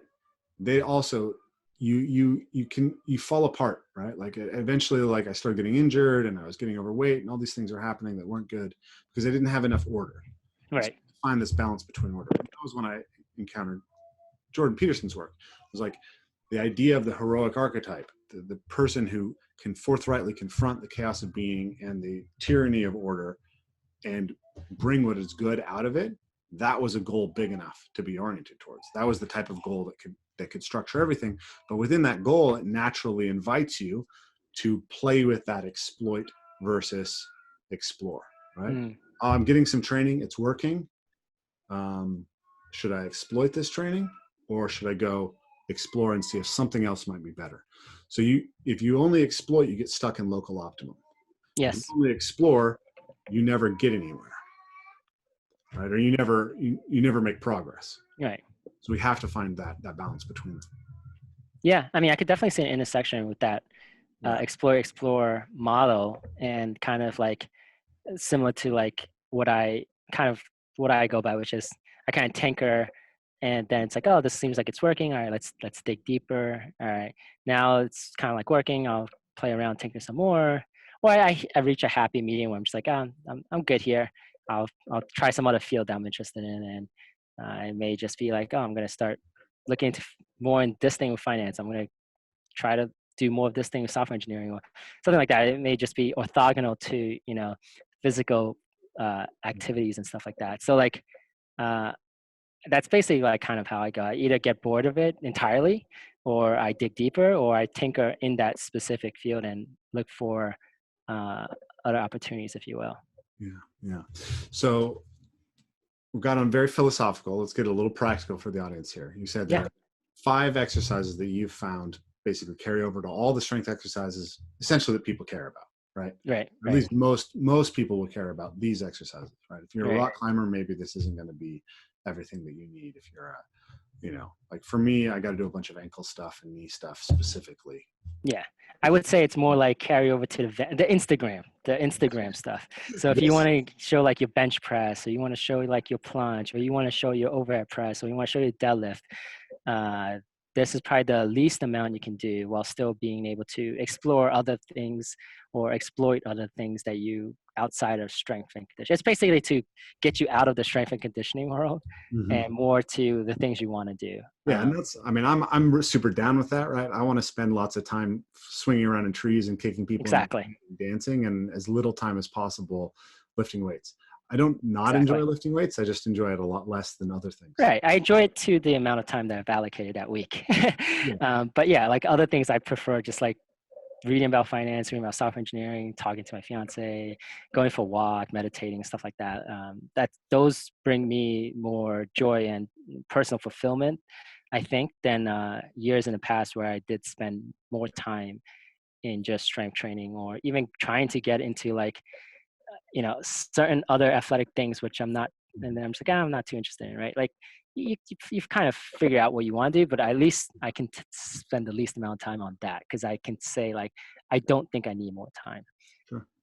So what are your big 5 exercises? Yeah. So basically, they are, we do plunge push up kind of. So horizontal push. We do a vertical push, so handstand push up or overhead press. Do what's it? One arm chin up work or pull up work. So vertical pull, and then a horizontal pull of rows, and then squats. So basically, what I do is, and it's not exactly the same as Phil, but it's basically the same concepts. Squats? Are you doing straight squats or split squats? Straight squats. Ass to grass, literally ass to grass, not actually when people say ass to grass, but it's not really. It's like literally the butt touches the heel, ass to heel.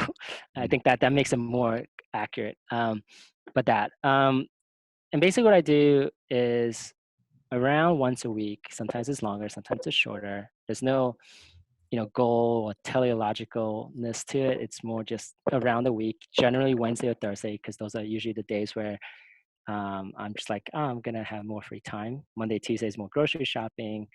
Friday, Saturday, Sunday, maybe hanging out with friends and stuff like that. So Wednesday, Thursday, I generally try to get it around then. And what I do is, it's fairly, in some sense, primal, but more out of convenience. While preparing food in the morning, Lauren, my fiance, and I will actually do our workout. So in between sets, we prepare food. So it's kind of like chasing down our food and cooking. Like it's kind of like really like as if you were hunting and gathering, right? And then we eat right after that. So the workout is basically once a week. We do one set of planche push-ups, one set of the 4 upper body stuff. Around 5 reps. Sometimes it'll be 3, sometimes it'll be 4. Around 5 most of the time, and it's all fully basically as if you're doing one movement the whole time. So, but you somehow do 5. So, for example, let's talk about planche push-up, or actually, let's talk about weighted chin-up because this might make more sense. Let's say you'll do a weighted chin-up, then I would start from a hang. Lauren will hold me, and I'm pulling up as hard as I can, but she's holding me so hard that I'm barely moving. It takes about 5, 6, 7 seconds to get to the top. To me, it takes 10, but when I watch a video later, it's actually 5. And then on the top, I'm still pulling up, but I'm going down because she's putting so much force, right? So basically, I think I'm still going up, but she's pulling down on me. So it's really one movement. I'm never doing a negative. I'm basically always doing a positive. It's just she's putting more force, and on the going down takes also a long time. I usually do like 1 or 2 reps, take like a break, make some food or whatever, come back, do another 1 or 2 reps, eventually ending around 5 reps. So, and then for certain exercises, I add some variation to it, the reps. So like, for example, planche push-up, I'll do on parallettes, like kind of at a deficit. And then I'll do 2 of those, and then I'll do 3 of those usually. And then I'll do 2 on rings. Okay. Again, same method. Like I start at extremely hard. I unlock my elbows first because you have to unlock your elbows. I unlock my elbows and start at like some ridiculously hard position that like I'm trying to push up, but I'm just going down. I hit the end range of motion, and then I come back up as slow as I possibly, as fast as I possibly can, but I'm just going really slow because the progression is too hard. And then I usually end my planche push up with, so parallettes, rings, and then I'll do a floor isometric for 1 set of like 20 seconds or something, starting at the hardest and then moving to tuck planche. Okay. So that's a variation where I add rings and parallettes and just the floor. And then, for example, for one-arm chin-up stuff, I'll start with the one-arm chin, and then I'll do a little weighted chin-up. So like 3 one-arm chins, 1 weighted chin-up, and then 1, I got this idea from Phil, tower chin-up. Again, all with that same intensity. For overhead, for handstand push-ups, I do usually 3 handstand push-ups and then 2 overhead presses with dumbbells. Lauren kind of holding me. That's about it. Like the rows you can see my Instagram video. Basically, I just start in a full front lever, and as I pull up and get weaker, I tuck, and then I stretch back into a full front lever and drop slowly. Well, because I'm still pulling up. And I think that's all the exercises: pull up, row, push up, and handstand push up. Yeah, and then squat is fairly simple. I use chains, and as well as I use Lauren. So like Lauren's standing on a platform. I have chains on. She pushes down on me. I'm pushing back up as hard as I can, but I'm just going down. And then as I come back up, she spots me a tiny bit at the bottom. And then usually the rest of the way, I just do all myself because I have the chains. So it adds that progressive hardness. Yeah. And then the moment she doesn't need to spot me going back up, I add weight. So that's how progressive squats. And that's really it. Like there's nothing really special to it. It takes not that much time. Most of the time preparing the food anyway. So it's like no time is wasted. And I usually do them on different days. I just do Wednesday, the upper end, Thursday squat. But for example, today I worked out, and Wednesday I didn't work out yesterday. So like it's this fluctuation. But that's basically it. Squats take about like, I don't know, anywhere from 5 to 15 minutes, depending on like how I'm preparing the food. Because I usually do is like 2 reps, 1 rep, sometimes 2 reps, 1 rep, 1 rep, 1 rep. Yeah. But yeah, that's basically it. And it seems to work. Nice. So you've been finding free gains with this, and yeah, no warm-ups, no cool downs. Literally do it, done. I have now the strongest planche I've ever had. My front lever's gotten weaker, mainly because I didn't work out for a long time. And when I was younger, I focused more on the front lever, less on the planche. Because my best front lever was like a 15-second full lay. Now it's probably like 7 or 8. But my planche is stronger. So that's the strongest planche I've had.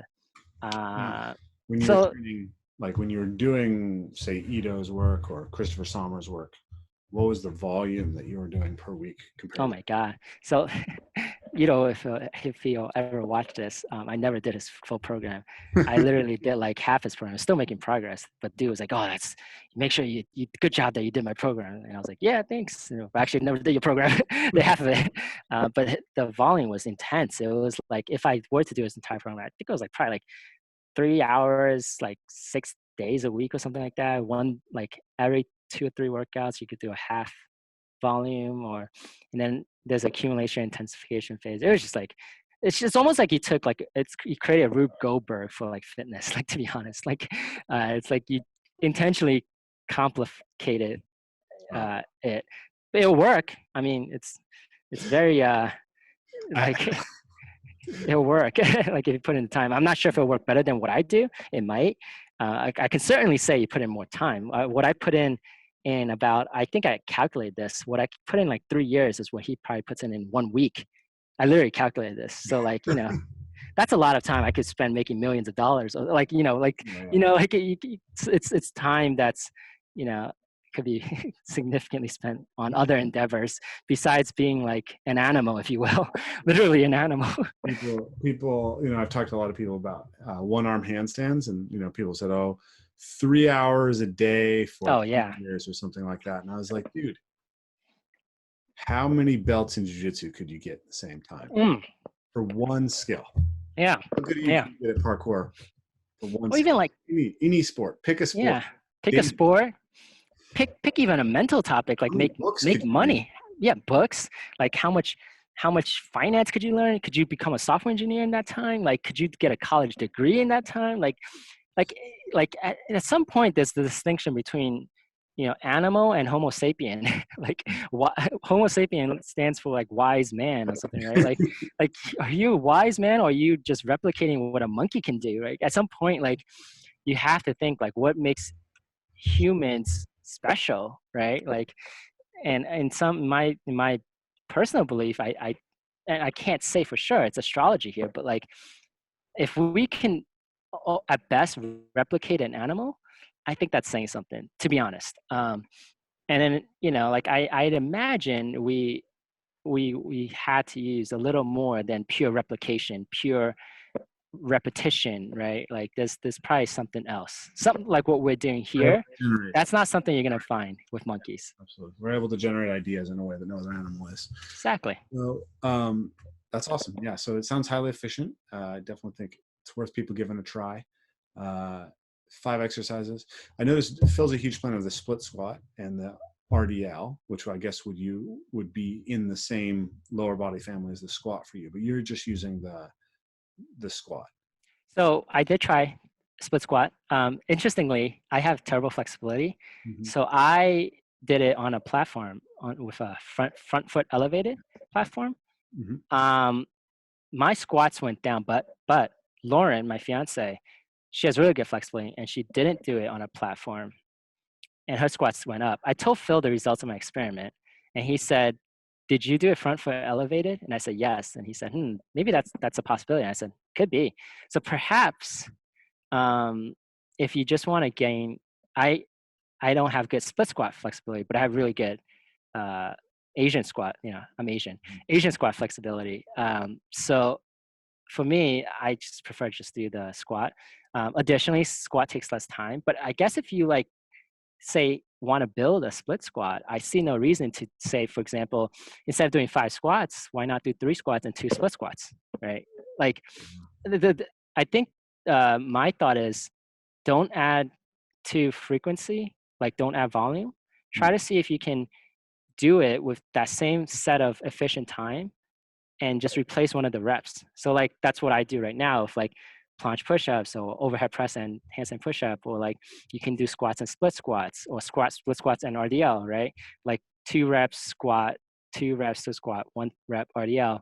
But add variation there, and you might get like a 1 + 1 = 11 out of it. Instead of having to add additional volume, like do 5 rep squats, 5 rep split squats, right? This variation thing is really interesting. That's a lot of stuff that's coming out of the stuff we're working on, is the idea of the importance of variation, all the natural movement, high variation. An older book you should read, Nikolai Bernstein on dexterity. Highly recommend it. He talks a lot about the role of variation. But yeah, I was just listening to these guys from Emergence talk about variation in the weight room, just varying up the exercises. So I think it's a good thing for people to look into. At least test it. It doesn't hurt to test it. I want to touch about on the idea of volume, right? So if we go back to frequency, so using the type of training that you guys are doing, you're having success at a frequency between 7 to 10, once every 7 to 10 days. Correct. Intensity is very high, is what I hear. How long do you sore after a training session? So I honestly, there was one time when I didn't work out for like 2-3 weeks recently, I was sore for longer, obviously, when you don't work out for a while, for probably around 4 or 5 days-ish. Phil's had clients I think he told me was sore for like 2 weeks or something. Yeah. So it's similar to ARX, where when I tried it at the PaleoFX, I was sore for a long time. So you definitely are more sore. Now, I'm not saying that's a proxy for gaining strength in vanity exercises, but you are sore. Like it's an important consideration for me, right? Because you can't do parkour when you're sore. Exactly. So it's like, okay, well, you gained the rest of your week if the rest of your week isn't skill training. Right. But if you're sore for 5 days after your 1-day session, for me, you didn't gain anything.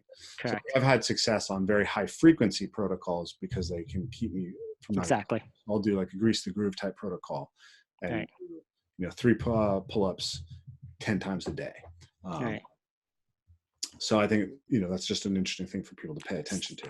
I'll say this: 2 things. One, that soreness does seem to subside after you get used to it.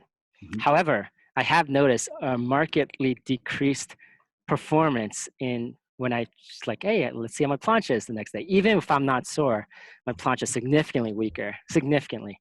Mm-hmm. So with that said, irrespective of soreness or not, your parkour performance will likely go down the next day. With that said, there's no reason you have to do 5 reps. You could just I've actually done 3 reps for, I think, 5 or 6 weeks and mostly maintained. Mm-hmm. So I can even see that, like, I'm not athletically talented in any way. I can't put on muscle for shit, right? Yes. So I can see someone doing even 1 rep, to be honest, and still pursue their activity with no performance detriment. Well, maybe they can, like, for example, say the activity is rock climbing, they can probably squat 5 reps, right? But like if their activity crosses all, I'm going to do upper body today. I've already done a super upper body focused parkour session, so my session on Saturday for parkour is going to be very lower body dominant. So right, you can do things like that, exactly. So like you could do less reps or play with making your specific sport less using the thing you did, or if it does use all of it, then just do 1 or 2 reps and then tailor it, go up to 3 and then see, does it still impact my performance? No, then I'll keep with 3. If I go to 4, does it impact my performance? Okay, it does, then I'll drop back to 3. It's a high feedback field. Yeah. That ARX machine is specifically invented, I believe, for people who are doing high intensity training, the kind of bodybuilding approach, right? So a lot of what you guys are talking about. I'm not sure on the history of it. I thought it was kind of built for laymen that just don't want to spend a lot of time. Because I know that what's his name? Not necessarily saying I respect this guy, but Dave Asprey, he is a huge proponent of it. And also that one guy that wrote Body by Science was all about like minimalist. So is Dave Asprey. That's HIT, high intensity training. Starts with Mike Mentzer.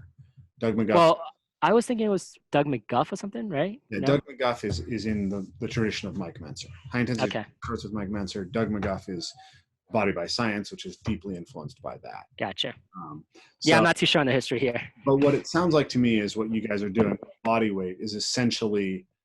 Sorry, I'm just chasing the sun. The sun's moving. Yeah. What you guys are doing is basically a very similar to an HIT perspective, where you're chasing a very high physiological inroad from a single set in a very short period of time. Right? Yeah. So, not to be confused with high intensity interval training though, because I'm not breathing hard at all. Not HIT. Yeah. HIT training. So now, in order to get that, so the idea that you're only doing 5 reps is kind of it's kind of a red herring, because those reps aren't like standard reps. Right. That it's not. I wouldn't consider them 5. You just pump out 5. No, they're fucking hard. Yeah, they're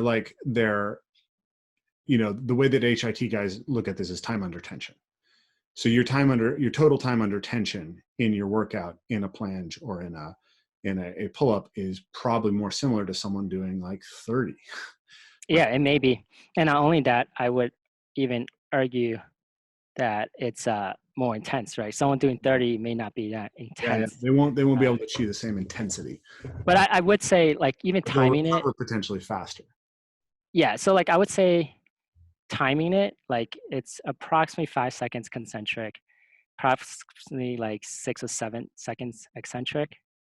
So if you add that up, that's like 12 seconds. So it's 60 times 5 is 60 seconds total. I still think that's a lot less though than the typical. I mean, I know it's less because the amount of time I spend a week is less, right? I think ultimately also the amount that you feel drained is less versus someone doing 3 days a week or 3 days of 3 sets a week, stuff like that. Like ultimately there is less strain. But if you obviously have another athletic endeavor that for example, say someone to just do parkour once a week, I don't think 5 reps will impact that. But if you're doing parkour every single day, for example, I would definitely say you shouldn't do 5, maybe like 1 or 2 reps. And I think you will still probably make really good gains. But I don't know. You have to test it out yourself, right? What do you think about the idea of like doing 1 rep 3 or 4 days a week? I think it's something to test for sure. I'm kind of the mindset of I want to get just things done have as much extra time instead of spacing it. Yeah. But it's hard to say, right? Because like even if the work is the same, it's potentially possible that there may be some non-linearities in there. So like even though this is 5 and this is 5, this 5 might be much more. Now that's not to say that the 5 done all at once is more. For example, if you spread it out during the week, perhaps you can work at a high intensity for each of those 1 reps, right? So I actually don't know. It's something to test if that's something someone's training athlete who's doing a lot of skill work, getting less physiological inroad in 1 workout so that you have more in the tank every day. Yeah. But getting the same total physiological inroad on that skill over the course of a week by using a higher frequency protocol. Yeah. I can see that. Yeah. 1 rep like every other day, maybe. I could potentially see that for someone that needs wants to do like athletic endeavors like a large majority of the week. 1 rep every day could possibly work. It would be an interesting test for sure. Yeah. Okay. So let's switch from this. You talked. You mentioned in our kind of preamble that you want to talk about the coronavirus. Oh yeah, sure. We could definitely. Let me just adjust my seat real quick. Yeah. The sun has moved a lot. Yeah, I imagine. All right. You in Austin or where are you at? I'm in Denver. Denver. There's a lot of sun in Denver. There's like 2. It's the opposite of Seattle. Nice. It's literally the opposite of Seattle because I've lived in Seattle. But yeah, so coronavirus. Yeah, like how do you want to broach this topic? So I wonder if we have the same mindset on that. I'm guessing we are. I don't know. We'll see. I've been monitoring the situation for about 40 for about a month. I'm quite concerned. I think that everyone in the fitness space needs to be getting on top of this, because gyms are going to be huge vectors of the disease. Physical practices, like I just signed up for 3 months of kickboxing classes. But I cancel. I'm not going to cancel because I want them to survive. What I'm going to ask them to do is fair. Give me the chance to use it in the future. Exactly. So what is your perspective on what, like, a good phenomenological, like, operating under uncertainty approaches to the rise of this virus? Yeah, so I'll say this. I started following around January 20th. And this is where I think Bayesian doesn't necessarily is the best.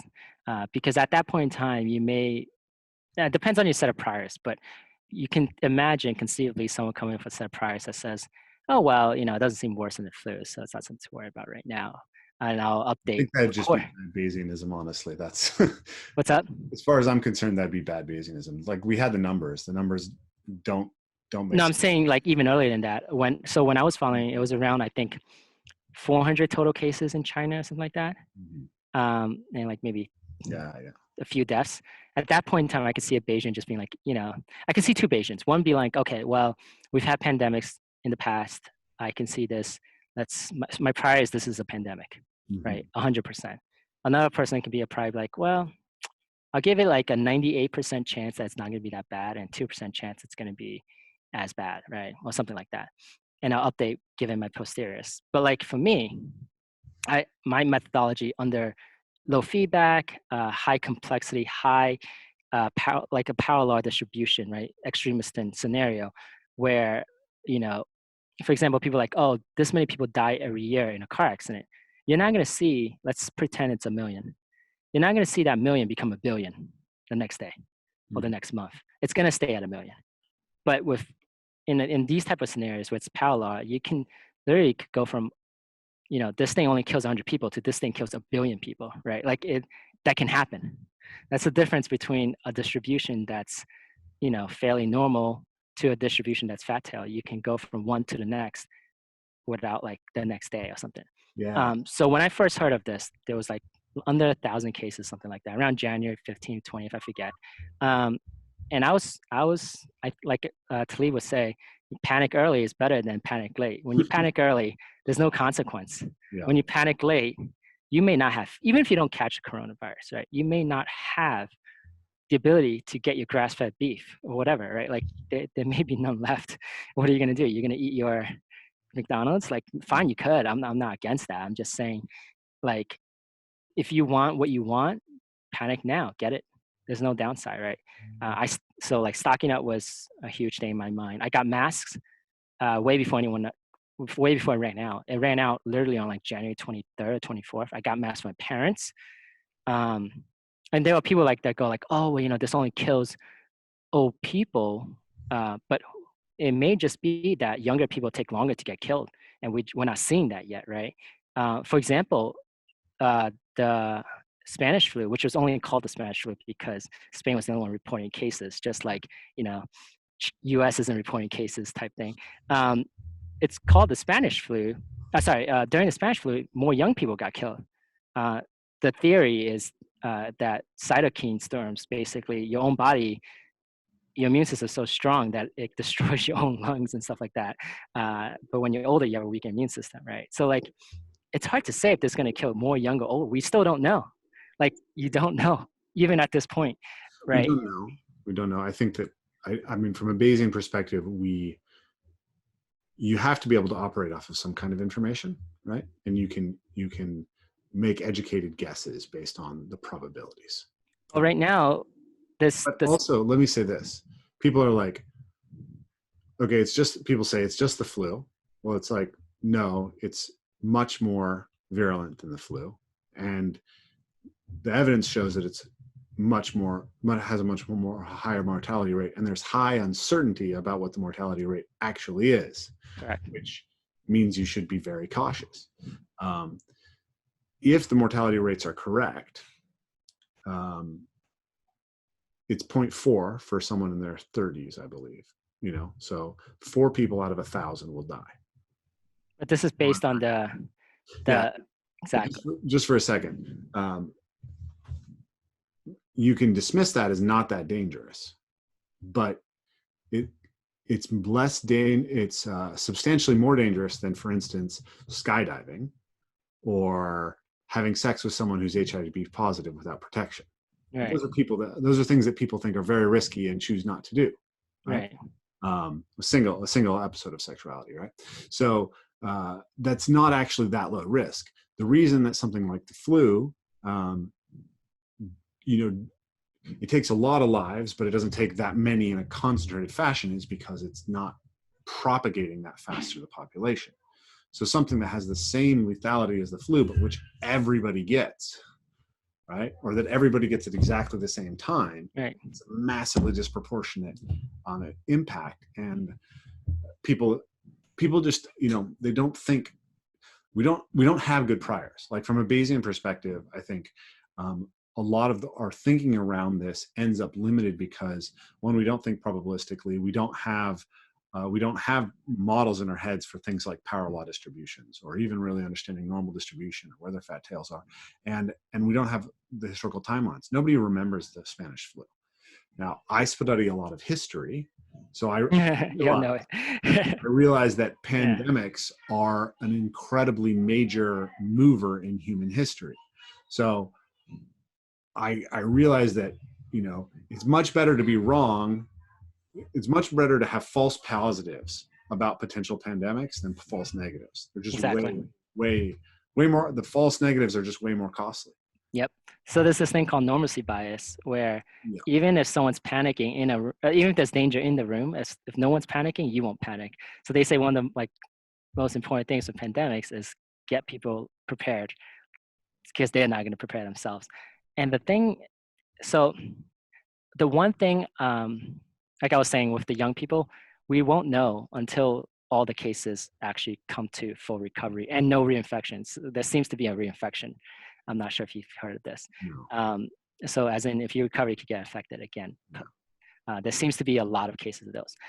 But the point being is, we don't really know what the true case mortality rate is, right? Or case fatality rate is for people at that age group. We don't even know the R naught number. And if we did know the R naught number, we don't know the distribution of it, right? So like a lot of that, we just don't know. So like my thought is, in situations where we kind of know it's been a lot of time, it's okay to make decisions around, some form of Bayesian priors.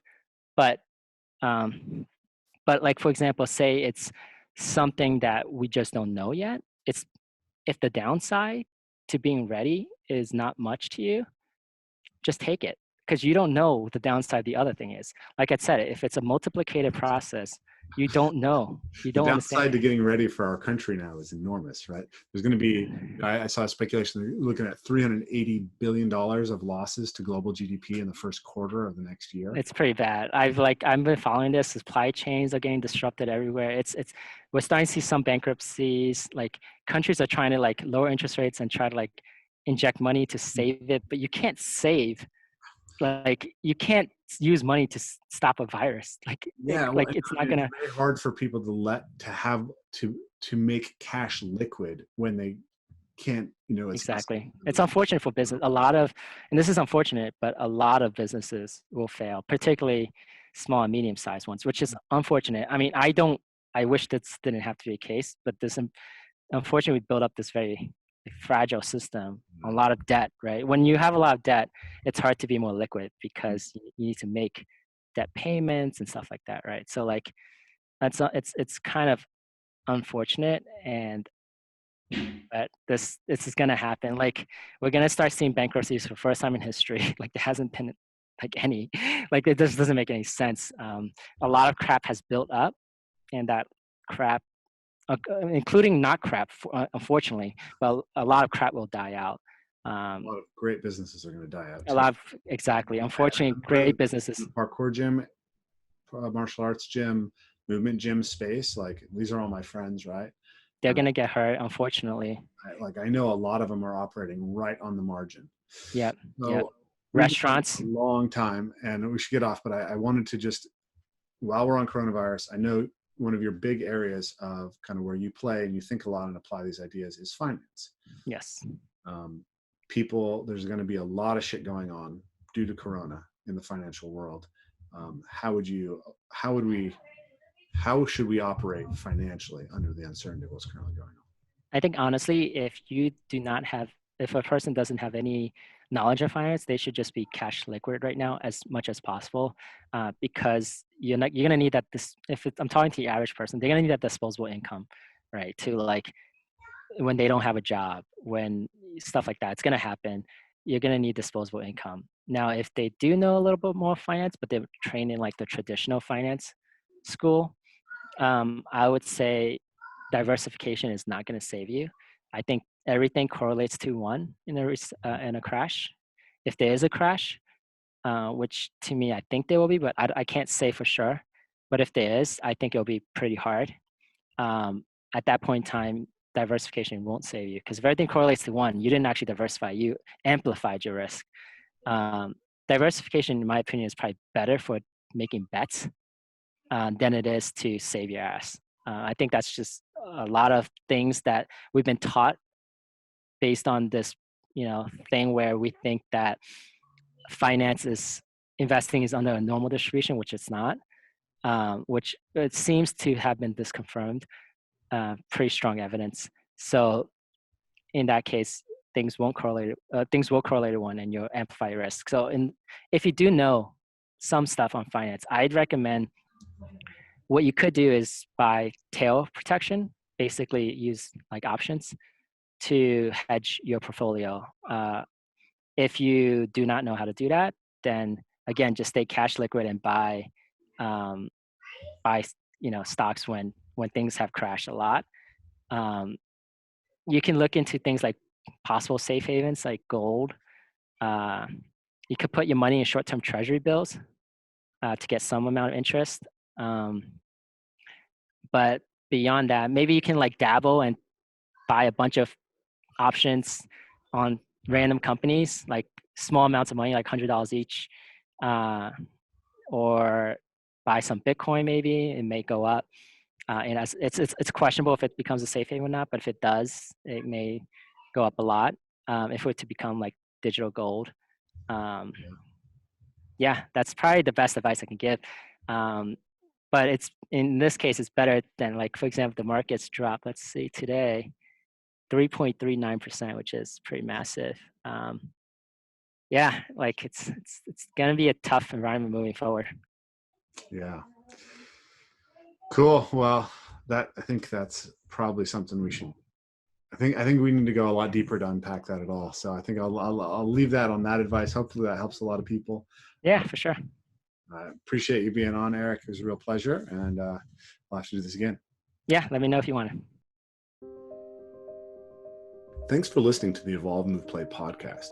If you want to support what we're doing, make sure to like, share, subscribe, and hit that notifications button so you know what's coming up. And of course, the biggest support you can give is to become a Patreon supporter. This is what's going to allow us to grow this platform more than anything else. So this is entirely listener supported, and we really appreciate your support.